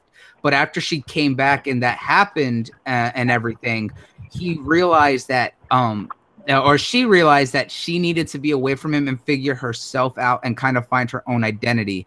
And that's where she went off to, I believe she went to Europe and then later to Korea to kind of settle herself as her own spider hero, while Peter stayed in New York, even though he's still technically global, helping the Avengers and everything. So I found them deciding to want to do a Silk movie actually really interesting, because not a lot of people know about Silk, just like not a lot of people know about Spider-Gwen. Yeah, those are two great characters, but I just want to take this one because I think we all know on the panel, and the audience probably knows, I hate the whole spin-off Venom movie, the whole idea behind it, because it doesn't have Spider-Man in it. But with this news of Silk, and now hear me out, with this news of Silk, I'm thinking, if they want to go in a different direction with the Spider-Man franchise and maybe use Silk as opposed to Peter Parker, you know what? I'm all for it then. I'm all for Venom if they want to go in that type of direction, because I think that's unique. And I think that's how you can set yourself apart and be cool. If you use Silk, because she was bitten by the same spider as Peter Parker, she could be an absolute Peter Parker substitute. I think that's dope. You know, just so you guys know. Yeah, bringing that up, that actually could definitely give them a lot stability with that, because I'm still, along with Soul, kind of hopeful for the Venom movie, but I do know the changes that were being made and how everyone felt about it with not having the tie to Spider-Man and then this back and forth with everything. But with them introducing Silk into this possibility of their Spider-Verse movies that they're trying to do, it's definitely interesting, to say the least, on the possibilities that it can lead to. But it is going to have to change up a lot of the ties of, Spider-Man's rogues gallery. Without having Spider-Man, is it going to be all focused on Silk and how that's all going to tie to her? I mean, even if it does it that way, as I said, that'll be like a cool take to do it. Or maybe make Silk's own rogues gallery that's loosely based off Spider-Man's old one. Kind of like how they did in the Batman Beyond cartoon series, where it wasn't necessarily Batman's rogue gallery, but they're very inspired from it. So you could do that on the live action screen with Silk, and I think it's dope. I like this idea. A lot of people are hating on it because, like, why are you doing Silk? No one's heard of her, but I think it's cool. I think it's unique, and I'm actually all for it, ironically. Yeah, definitely. Yeah. What are your takes? Come on. You got anything on this? I want to see how they handle Into the Spy-Verse first before we jump into Silk, because it seems like someone's getting a little gung-ho right now trying to greenlit all these different projects. Like just test water into the Spider-Verse. Yeah, but Spider-Verse is kind of its own thing as of right now. Like these live action things might connect it to it later on, but right now Spider-Verse is just like its own animated movie as like an experiment on this type of thing. If Sony should go forth with making these Spider-Man animated movies, which I hope it's a success, because as we know, especially with seeing stuff like DC, which we'll talk about DC later, animated movies can tackle those stories the live actions really can't do. With like the type of themes that go for and the type of direction and, you know, just the way the art is, it's a lot easier to do these action scenes in animated movies as opposed to live action. Exactly. Yeah, true. Yeah, I just thought because this is a different direction for Sony and the Spider-Man IP, but I want to just do this just Spider-Verse, then try Silk out first because this trash. Well, that concept be trash as well. Into the Spider-Verse is going to be its own separate entity. It's not going to be in their live action. Oh, so they want to tie together? Yeah, no. It's not going to be tied together because Enter the Spider-Verse is its own movie about when Miles first learns about the Spider-Verse. So that's why. Silk is live action or animated? No, Silk is live action. Yeah, that's why I was saying she would be a Peter Parker replacement. I kept thinking it was animated. I'm not sure why. Better get the casting right. Yeah, I think they will. Like honestly, did a Tom Hardy great with Venom, so you know I have faith. I got something for Neth because he always hates on the Venom movie because he says there's no Venom. So what do we call a Venom movie without Venom? Tom hardly in it. Wow. Wow, bro. Does it just seem like a cash grab on Sony's part that they're just kind of milking this Spider-Man universe like the way they are? That is exactly it because of the fact that it's a cash grab on the popularity of Spider-Man right now because one, everyone loved Homecoming.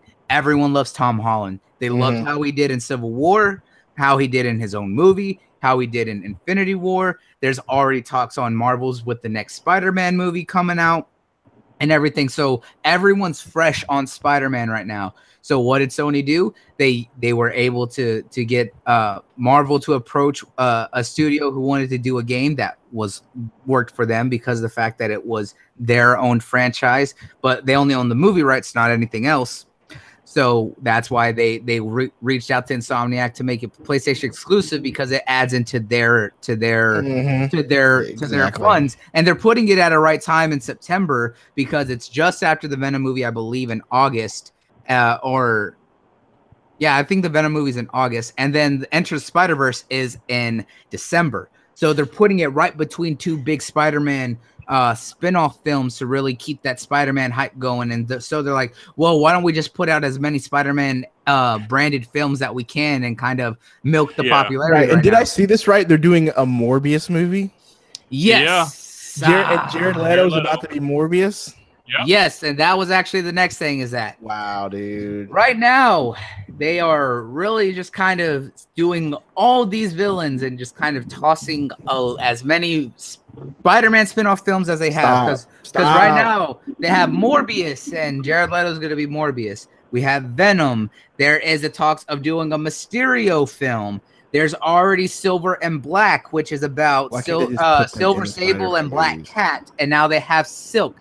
They're trying to basically throw as many movies and try and get as much as back as they want.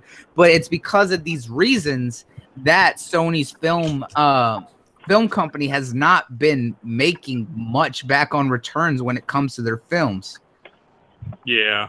But ultimately, I know, like you're saying, wow, too many spin-offs. And I agree, there's a lot of them, but if it's handled well, if the movies are of it depends on the directors and the direction that each of the films take. Those films do not need no single, they don't need a single movie for themselves, honestly. Yeah, I agree with that, but Silver and Black does, because Silver Sable and Black Cat do deserve a movie together, kind of like a heist thing between females, because those are two real big villains. But as for Sony, that movie was like put on hold until like Venom comes out, but those characters should have been introduced into a Spider-Verse type thing first, maybe with Silk or whatever. Morbius is going to fail solely because of Jared Leto, and then on top of that, it doesn't have Blade in most likely. So I'm just saying, but does anybody here trust Sony? The film department. I trust them with Spider-Verse. You people are trusting them with Venom. I mean, that's because that's their animated I'm not trusting studio. them with Venom. Oh, okay. So I'm not the only one who hates Venom. No, All right, let's I'm not go. trusting them with Venom. Oh, I'm just asking y'all, do y'all trust Sony to do Sony, this right? Sony owns everything Spider-Man. Or is Sony Movie showing the rights. true colors right now, saying we No, want all this they money? own, Here they you go. own everything Spider-Man. No, they only own the movie rights. They don't own the merchandising. No, they don't even own merchandising. What are you talking about? They Yeah. own They own everything. No, they they don't. sold the merchandising back to Disney. Yeah, they Oh, they sold did? it. Oh. Yeah, that's why Marvel approached Insomniac about doing a Marvel game, and they would ask what character they would want. That's why. Remember, and Sony paid them for the exclusivity because of the fact that it ties into their movie property. Yep. And so, remember, Insomniac's independent, so they could have done anything that they wanted, but Sony wanted to throw that cash because of the fact that, like, look, Sony's it's Spider-Man. gonna play nice because Sony knows they can. I mean, Marvel can go and buy fucking Spider-Man back if they really need to. So they're just gonna play nice and do what they can. I'm just waiting for Sony to mess up something so catastrophically that they have no choice but to sell it back to Marvel. I'm just hoping. Well, no. Marvel can so buy somebody has to take L for it. I'm fine with it. Marvel just literally bought back the X-Men and all of Fox right now, besides like their sports stuff. Oh yeah, they have literally things also. Well, we'll talk about that later because there goes into a lot to it because I had to look through that paperwork because I didn't trust certain videos that were coming out about that, and I wanted to break it down myself. Oh, the shit's confirmed though. No, I know that, but what I'm saying is that the way that they present the information is not as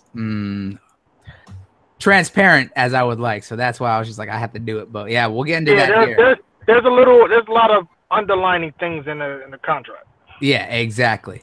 So anyways, but yes, Sony sold the merchandising rights. So basically the character can be used in comics again, can be sold as toys, can be used in games, everything, all of that went back to Marvel and to Disney. They own that. That's why Marvel and Disney had to approach a developer that they wanted for the game.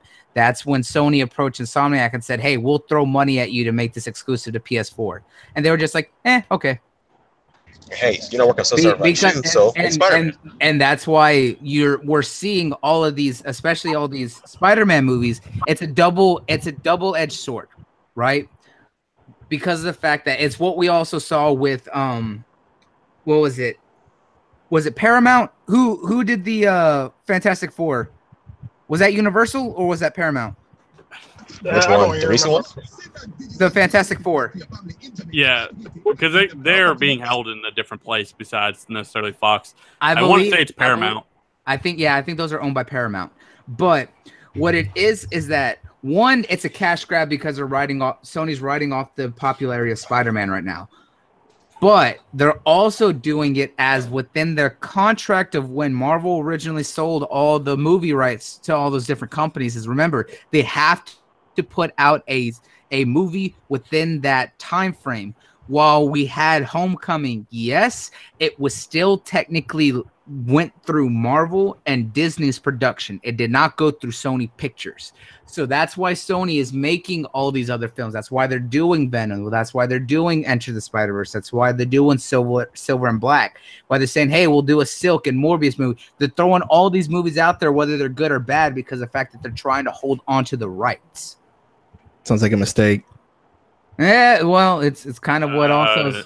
Yeah, but it's business. They don't want I get it, but come on, man. It's business, and it sucks because it drives down the character's value because we saw that with Fantastic. It's bad that the consumer has to suffer on a business model because they almost have to.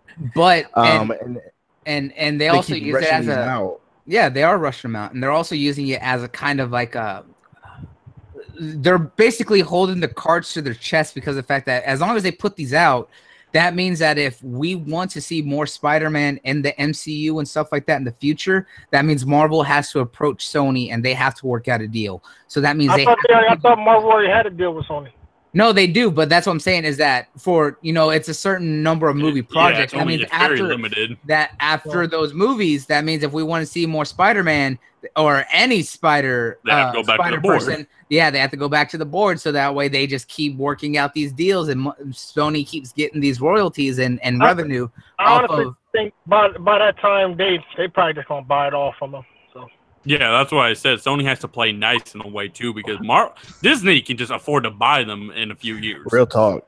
Because eventually, either way you look at it, like Sony made a really good profit from To be Homecoming. fair, I'm but, pretty sure Disney could buy them now. Like they could, but they saying, like just the more and more they get money from a Spider-Man, Disney is gonna like, you know what? We kind of don't need you no more, Sony. So we were just being nice. Yeah, but say like if Sony was to ever decline them, then it would be a problem for Disney. Because now they like, all right, y'all decline, we just gonna buy that shit. Exactly, and that's why Neth said they got to play nice. They got to. Because they're in a good position with the legs whole from underneath them. Right. Like, I don't know, man. I'm just saying, the only one of these movies I'm looking forward to is Silk. Yeah, that's it. I'm looking forward to Silk. Venom. I'm looking forward to Silk. This Morbius one. Yeah. Look, Yeah, I'm looking forward Into the Spider-Verse. I'm into that. Into the Spider-Verse, Silk, and then Black and Silver. Or Into Silver and Spider-Verse Black. is day one. Yeah. The only one I'm actually interested in is Into the Spider-Verse. That's the only one I really care about. I'm still looking forward to Venom. I trust Venom, but like, I am. Like everything else, I really don't care about. Yeah. Yeah. I trust Tom Hardy because, like I said, Tom Hardy hasn't ever did a movie that he didn't trust the script.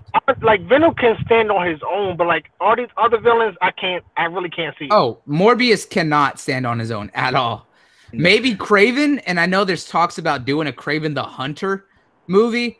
Kraven definitely can stand by himself. Yeah, Kraven absolutely can. But how, like, the thing is, the way they're gonna, I already know how they're gonna play Venom in a movie. The way, like, you've never seen like a straight up like main character just be evil and just do evil shit. So I don't see them making a movie just based off of that. I mean, they could do that with Kraven the Hunter, though.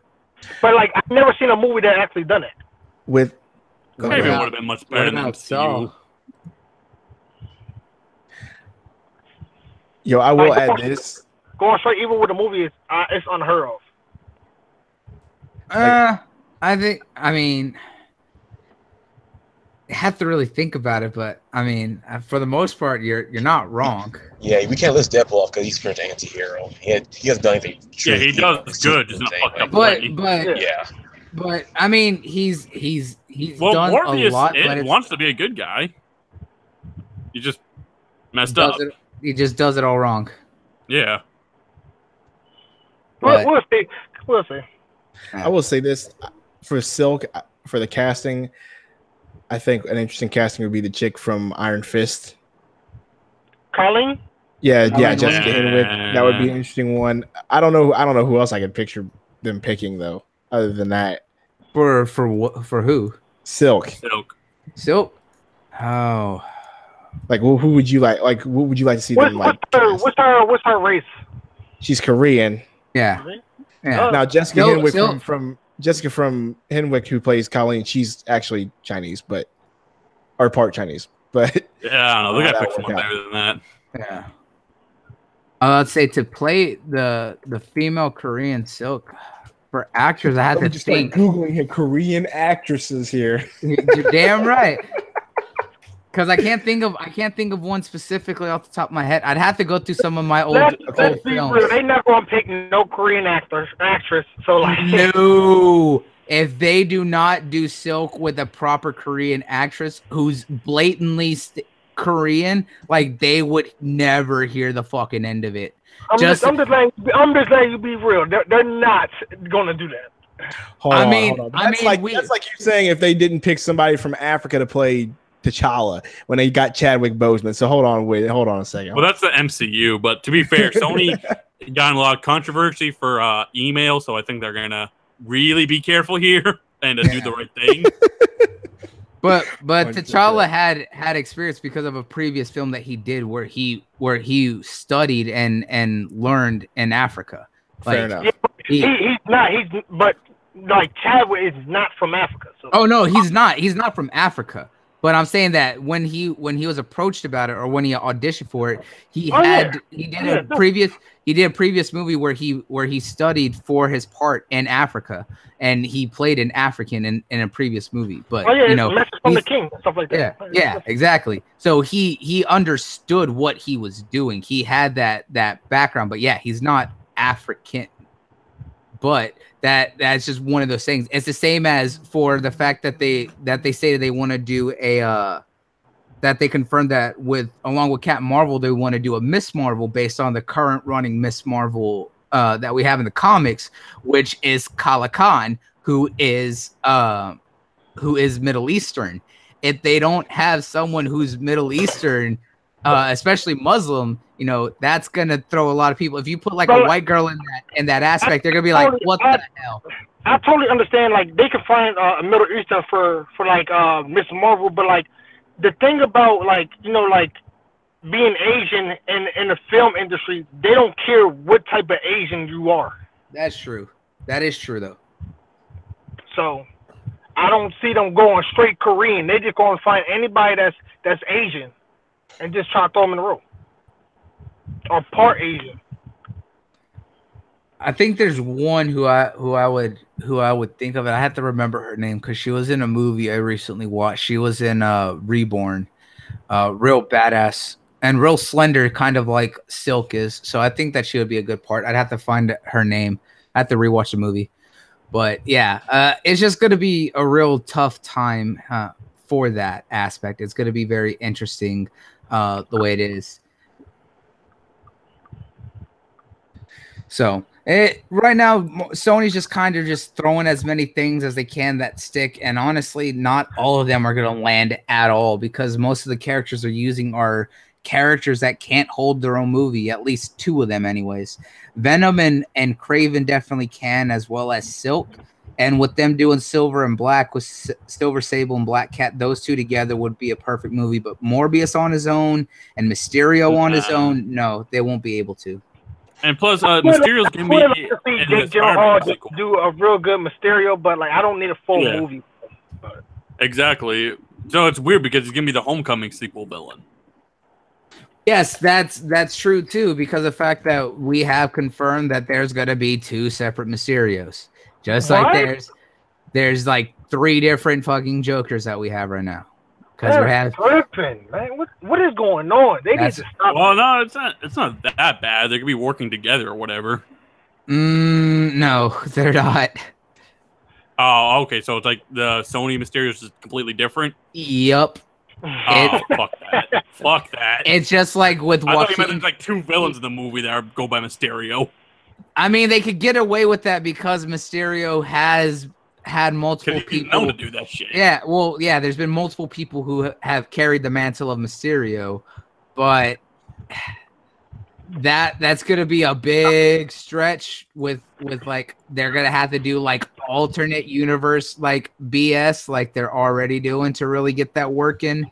But right now it's not good at all. Like I said, Sony's just kind of throwing stuff at it. Well, they need that money for their film side. So. Yeah. And speaking of Spider-Man and Mysterio, I'm glad that you mentioned it, Neth, that Mysterio is now confirmed for the new villain in the new Spider-Man film, which is the sequel to Homecoming, which so far we know is Far From Home, but I believe that is not the actual title because one, we know how it is with young Holland and Marvel and him with the scripts and things of that sort. So I would definitely believe that what they gave him, what he showed off, is just a throwaway, and that the title is going to be something else. Mm-hmm. I still think that it's going to be what was reported before, which was Spider-Man Field Trip. Oh, gross.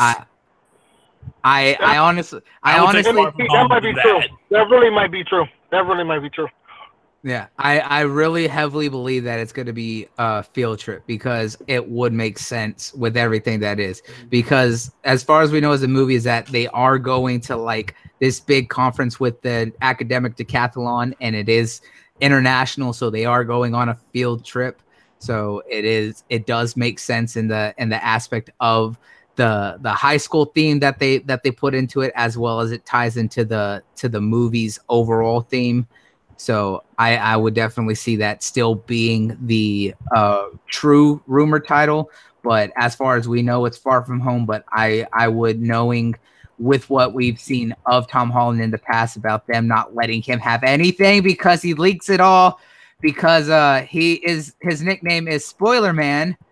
You know, they're not going to give him the title of the script and the script at the same time. So I'm just saying, like, the shit they did to him in Infinity War by making him shoot 3 different endings and shit confused the fuck out of him. Yeah, they didn't even let him like know anything else, and like he couldn't even talk to anyone else except for what we know of him working with Benedict Cumberbatch during all interviews. He didn't get to talk to anyone else who did a separate act of the movie and what they were doing, so he didn't know.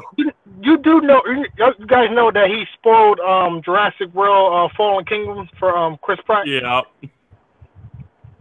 That man needs a kid. He pissed his mouth. Yeah, that poor kid. I mean, he's the same age as I am, or maybe just he's the same age. I believe he's 23 or 24. I know, but he just looks like a kid. Yes. Yeah, he really does look like a kid. No, I'm wrong. He's younger. I believe he's 19. He's younger than us. Yeah. Because that's why they said that he would be perfect for the high school, and that he actually went into a public school and studied there while he was learning his part and everything, because he was trying to fit in an actual school environment, because he's 22. Okay, I think when he was doing Homecoming, he was 19. Yeah, he was 19. Yeah, yep. So yeah, he's the same age as you and I, Neth. Yeah, but yeah, like. He's just an excited young guy like us. When we get excited, you know, especially Op, who's spoiled multiple things, he can't help but talk about it.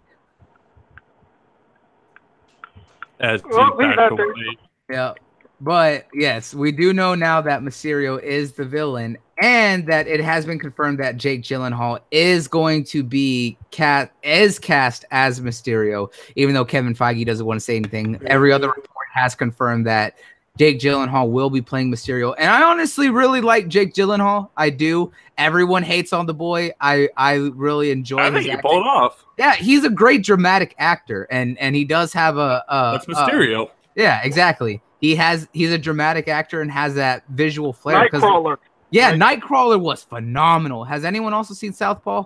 I really loved him in Southpaw, that boxing film. But that's amazing too. No, that was a good movie. Yeah, exactly. Like, he really can. People just don't give him enough credit. Like, yeah, he's done some bad films, but he really is a very talented actor. And I think what we're gonna see out of Mysterio, I think he's absolutely good for that role. Just kind of like what we saw with Michael Keaton as the Vulture. That was a phenomenal casting.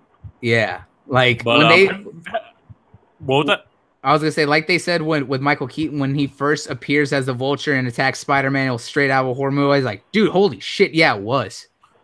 Yeah, they did that so perfect, because like we all can agree the Vulture looked like complete garbage in the actual comics. Because I know you want this nostalgia or whatever, but it's because of the fact that the Vulture didn't have any powers. He was just an old man in a wingsuit and could somehow fly. I'm rereading Pierce Spider-Man. It's so awesome how they do the Vulture in that, because like he basically calls out like, we always went easy on you because you're just an old man. But the way they translated that to that live action movie, they're like, okay, that would look terrible, so we're gonna put him in this cool suit, and it works. Like, it has like the whole feather thing around his neck and everything, and like he has a good motivation. Oh yeah, so dude, and that great. His helmet, dude, that it was menacing because it looked like the eye straight out of fucking Sam Fisher's night vision goggles, but the helmet itself was very based on what we would see in fighter pilots, because it had the breather mask. Yeah, it made sense.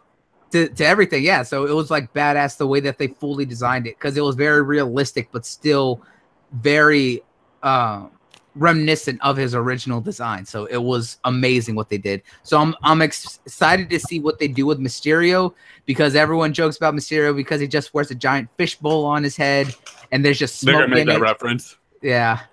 But I think we're gonna see a redesign for him, but it's gonna be interesting because they've done real great with the redesigns of characters, but still paying homage to their original design. Because even look at what they did with the Shocker. Like, I really like the shock design. That was cool. Yeah, because he was wearing the jacket and it looked like the old like embroidered leathery gloves that he had been wearing besides the gauntlets, and he's just like, here, use these, and it was just the straight up gauntlets, and it just went with his jacket, so it didn't look like it was too far-fetched of how his design would be. And it looks like he might even evolve that suit. Like that was like a good first suit. Maybe he'll get something better as the movies go on. And even Mysterio, I think they're going to try to make him a lot more creepy and more mysterious. His name is Mysterio. But have you guys heard the theory that this Spider-Man movie might introduce a new Marvel hero? Have you ever heard of Captain Britain? Yep, I know Captain Britain. Yeah, there's a lot of theories that this Spider-Man movie might actually introduce him. They might be going to London or whatever. And Kevin Feige has been teasing Captain Britain for a while. And supposedly the reason Captain Britain hasn't been shown yet is because they wanted to move to what movie he would be introduced in. And it makes sense for him to come in Spider-Man. And, that'll be a part of Marvel Phase 4. As they said, they're going to change things up quite a bit. And Captain Britain could be a character that could be very different from what we're used to. And it's just a different spin. What do you guys think? Yo, can you tell me a little about Captain Britain a little bit? How pivotal is he in the Marvel comics? Captain America Britain. Take over. Okay, cool. Captain America Britain. That's what it is. Yeah, that's really what it is. More Mary then. Yeah, but it's still a new spin. That'll be the new Captain cool. America. It's cool. I just hope he doesn't have that outfit. That's it. Oh yeah, they're gonna have to do something about that outfit. I mean, look what they did with Captain America in his outfit. How it evolved from the first Avenger up until now. So well, they went off a lot of the Ultimate Universe stuff because the Ultimate Universe it fucking nails designs. Let me tell you right now, much they better. are just superior designs in that Ultimate section. Yeah, they really are. Is it Stormbreaker from Ultimate Universe or it's just basically Mjolnir? Yeah. Okay. Well, no, because they take a lot from Ultimate Universe. They take a lot. Yeah. Well, there's also the Ultimate Mjolnir, which is the design of the hammer, but the name Stormbreaker was from the Ultimate Universe from why can't I think Beta Ray Bill? So that's named his hammer then. Yeah, Beta Ray Bill's is named Stormbreaker or Jorgen Mindstone, which is the Norse pronunciation or something like that. But yeah, Stormbreaker was Beta Ray Bill's, but his was a double. Think of like a ball hammer, if you know what those are. How they have that round middle and then it dips and then it makes the two bald ends. That was Beta Ray Bill's design. But Ultimate Mjolnir is the blade and then the hammer on another side. It would be dope to see Great Britain, though. I like to see the Excalibur sword. So. Yeah, wasn't Beta Ray teased one of the Guardians movies? It was the first no, it one. wasn't. It was, and you do it with Ragnarok as well. Yep. So interesting. Okay. He's coming. Oh, definitely. Yeah. So he's just gonna be a cameo. That's it. Yeah. I was thinking if Thor died in Avengers 4, they use him to replace him then. But he survived. Yeah, and if they don't use Beta Ray Bill, I'm totally fine with the Valkyrie Thor because that sounds fucking awesome. Oh yeah. It's definitely gonna be something interesting that we're gonna see out of that. But kind of along with that, the last thing that we're gonna kind of bring up with that is as we stated, DC Titans live action. They recently showed off Robin's costume, and when they showed off Robin's costume, my God, is it actually more akin to the Robin that we saw in the Teen Titans TV show, and actually looks decent. It doesn't look like some dog shit. I have not seen such positive reception to anything Robin in my life.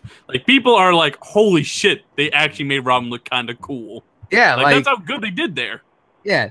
So it's definitely still possible what we saw from the others, from the Titans on what they're gonna do.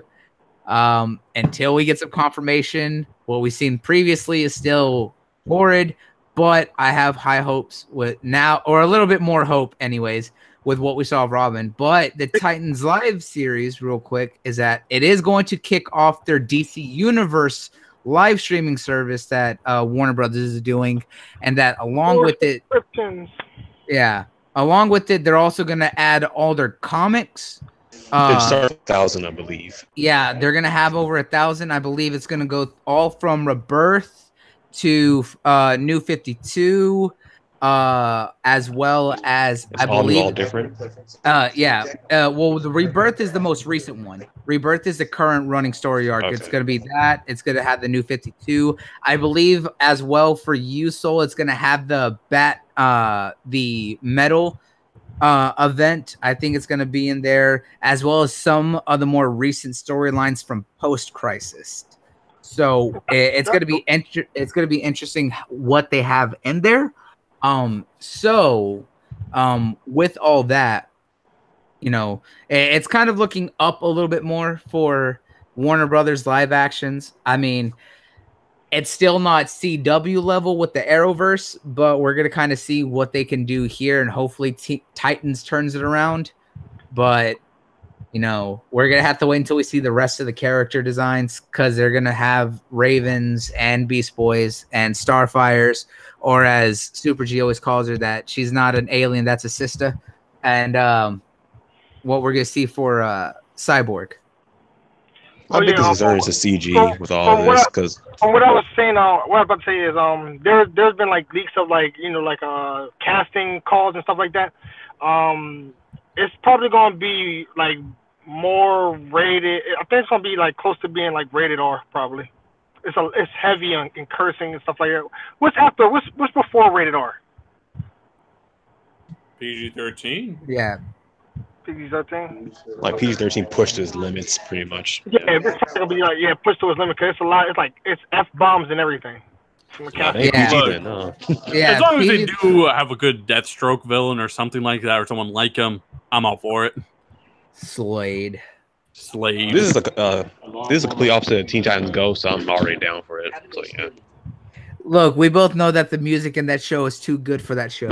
It is. Too damn self-aware. Did you see the trailer for the movie? Yeah.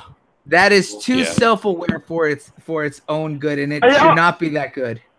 I actually like that Teen Titan Go trailer. It was really good. I like that.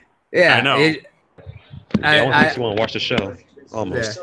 Almost. I'm just buying a ticket to that fucking movie and not seeing it, just to support it and get my real Teen Titans back.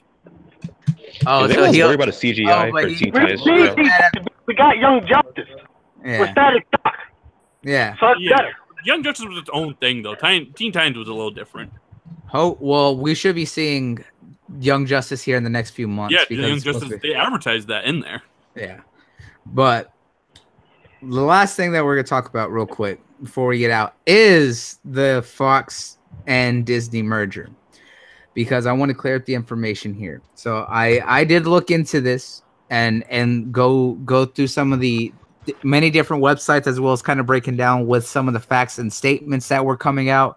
So where it is that, one, while Comcast can keep trying to make a bid, they are nowhere as far along in the process nor cleared as Disney and Fox are currently. But what happened was that we knew that one of the biggest things is that it was going to be slowed down because of the fact that it had to clear certain aspects with both the FTC for the Federal Trade Commission, because it had to clear up this information to make sure that it wasn't overstepping its bounds and creating a monopoly, as well as it also had to clear it through the Department of Justice to make sure there is fair competition.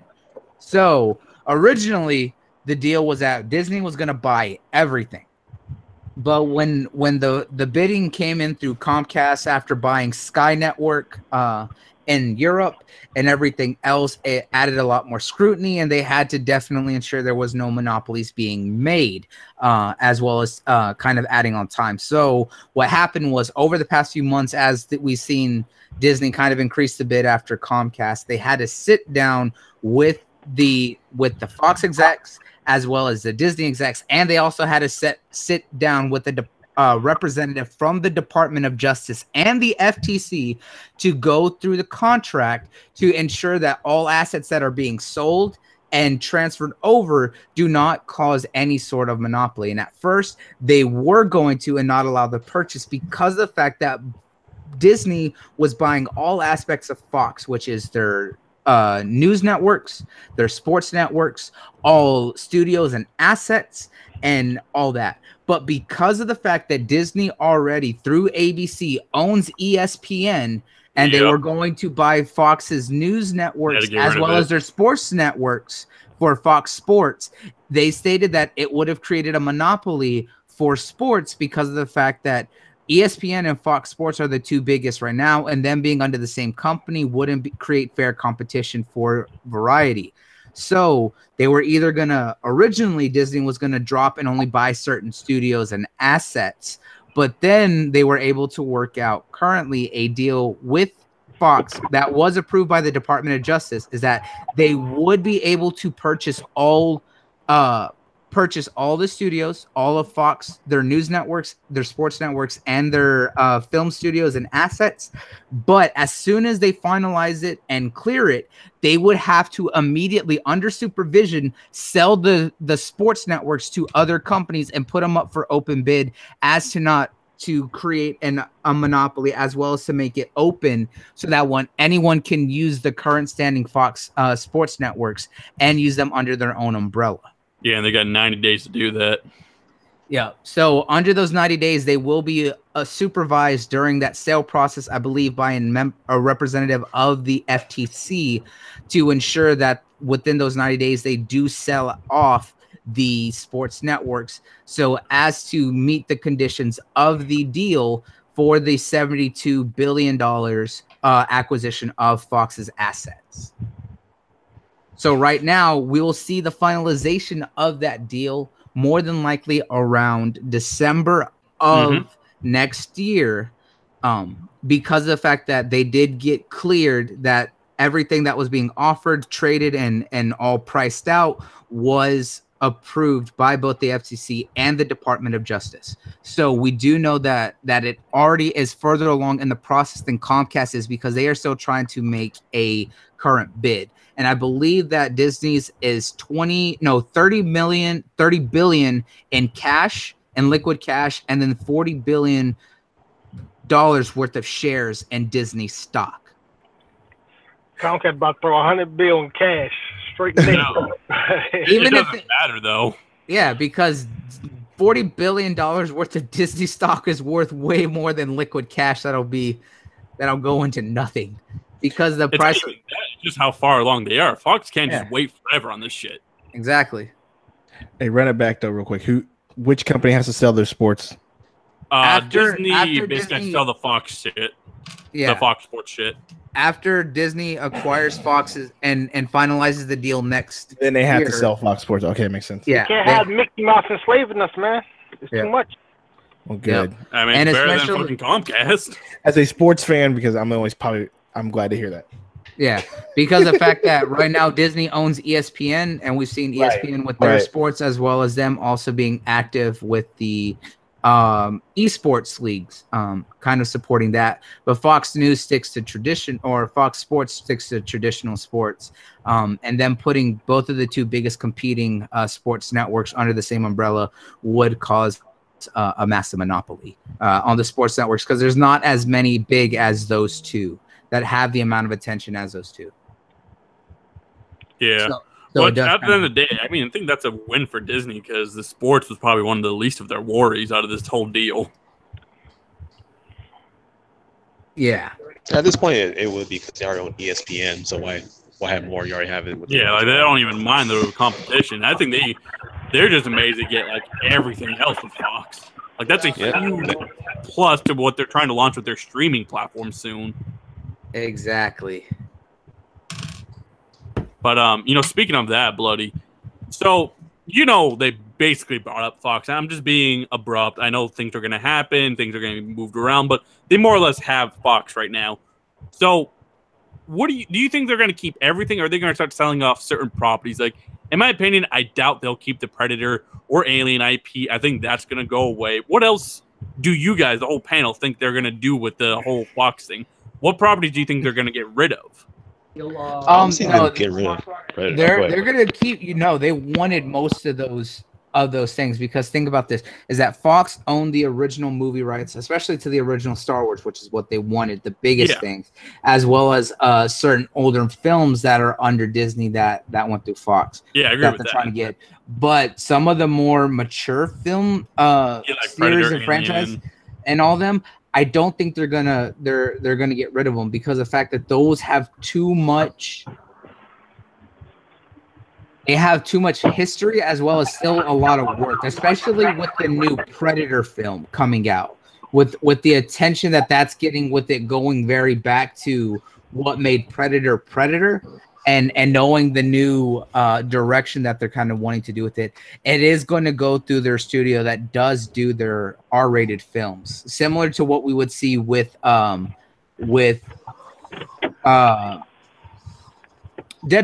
When Deadpool comes over, it's going to be a part of the Marvel universe without a doubt, but it is going to be not showing the Disney logo like we see on the current ones. No, it's going to go through their subsidiary that does all the R-rated and does the production for that, which is still funded by them. It just doesn't have their name.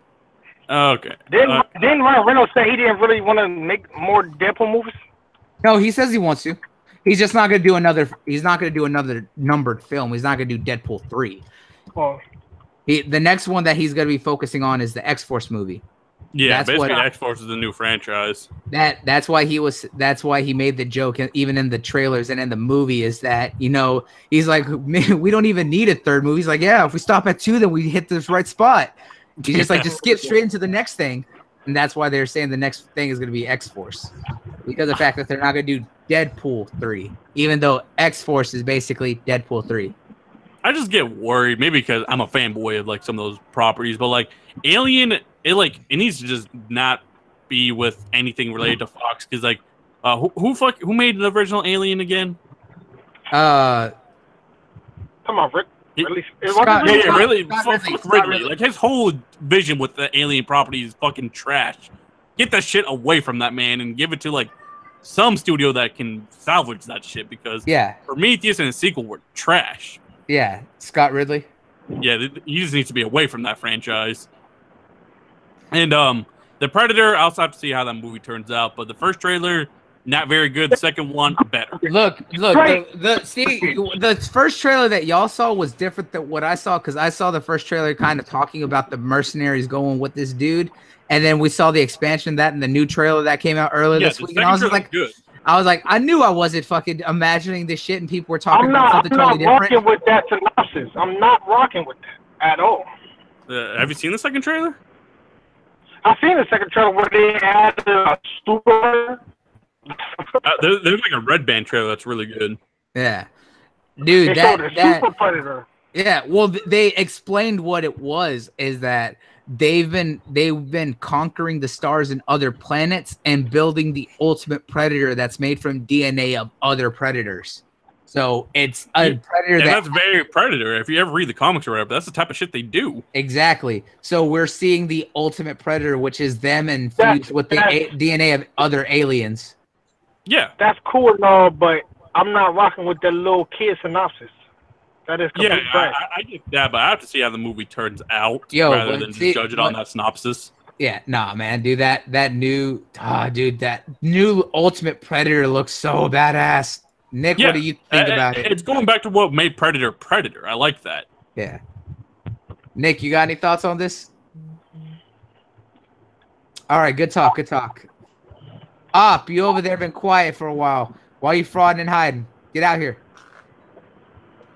Damn, it's just me, you, and Soul. But my bad, bro. My bad. Oh, okay, there you go. I'm sorry. I had to handle some stuff. My bad. That's to say both y'all be frauding right now.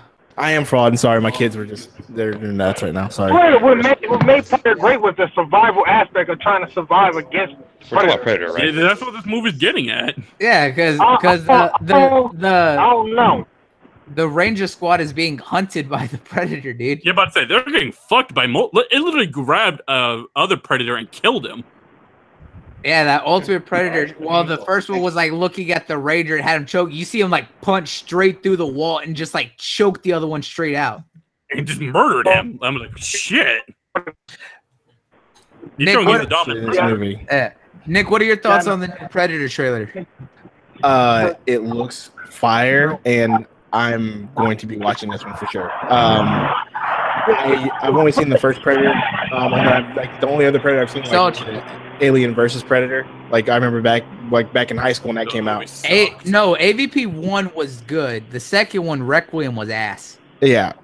So as far as I've just been waiting for them to actually come out with a new one and have it done right, and so I'm actually have my eye on this one. So I'm interested. I'm very interested in this one. It looks like it's gonna be dope. All right, that's good. That's good. I'm just worried with the way Disney might handle them in the future, but I'll have to wait and see.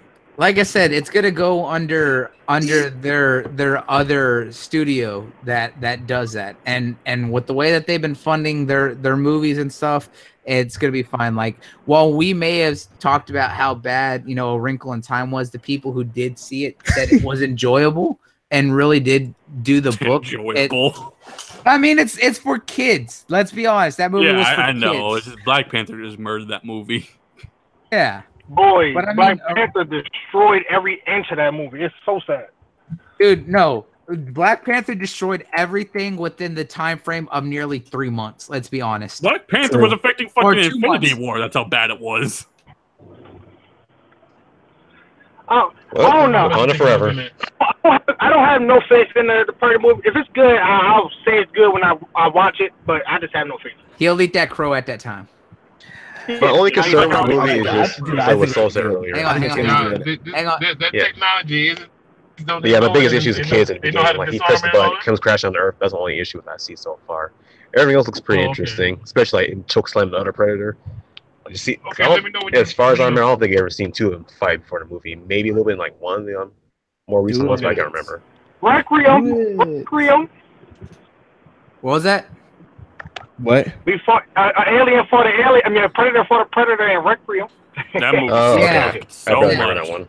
I remember that one, but yeah, AVP are so bad. Hey, I'll admit the Predator alien was fucking cool, but everything else. Oh, was trash. dude, yeah, the Predator alien was like badass designed. I like that. Like my gripe with this new Predator movie is I think that scene is going to be like very towards the end, like really towards the end.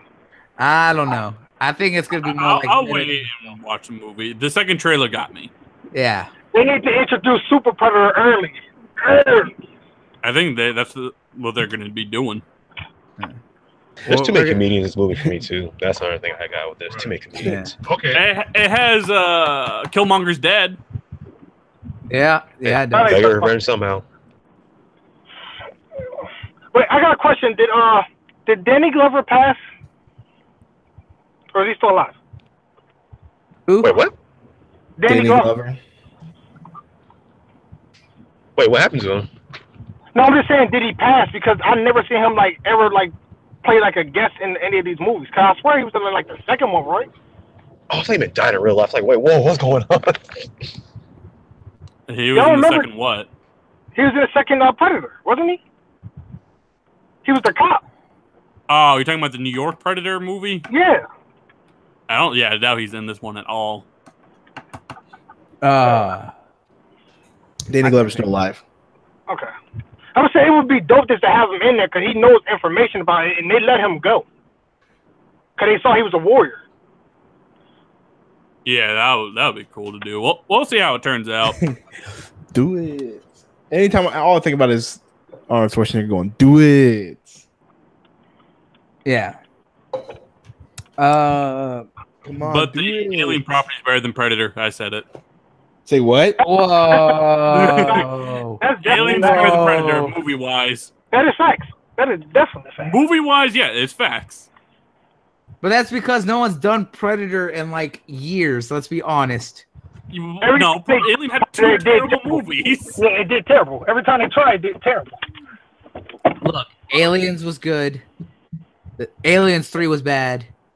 Prometheus was good. Covenant was bad. Yeah. But that franchise is still better than Predator. Yeah. Oh, those fighting words. Because Predator 1 was good. Predator 2 didn't quite hit it. Like something was off about that movie to me. Like and then they had Predators. They have facts on their side, though. Yeah. Yeah. Facts. Hashtag facts. Touchstone Pictures, that's what it was. Touchstone Pictures and Hollywood Pictures is the is Disney's other studio and distributor that they use for their R-rated films. Can you give me an example? Like, I can't think of any. The Black Hole back in 1979. Okay, yeah, there we go. As well as Takedown, which is another one. But yeah, that's more than likely where we will see some of the more mature storylines within the MCU and stuff like that kind of take place. But yeah, I think we done hit everything for once and not completely just skipped over everything. So it was a good thing. Well, helps when nobody has any answers. No one has it. We sped through quite a few because no one knew anything to talk about. Just saying, frauds. I mean, you can hate all you want. Look, man. But no, it was like I said, man. Today was a really good time. We got a lot of the big things that we got to go into some stuff that not a lot of people knew, and kind of give more on that. And actually, Neth was actually able to make some small contributions here and there. I know. I'm so proud. I know you should be. But as always, you know, it was a real good show. That's all I could say. And Nick, man, it's always good having you out here. Tell them where they can find you at, man. Oh, man, you can find me, you know, y'all know where to find me. I've been on here multiple times. Y'all know where to find me, Nintendo Direct. But I do know this much. I do have a new Twitch channel that I'm streaming. I just hit affiliate a week ago. So that's the big one. That's the big one. Go check that one out. Twitch.tv/Nintendo Direct. The I in Direct is a number 1. And just go check that out. And I'll go ahead over there and hit that follow button. I think I'm 1 away from 100. So let's hit that 100. Yes.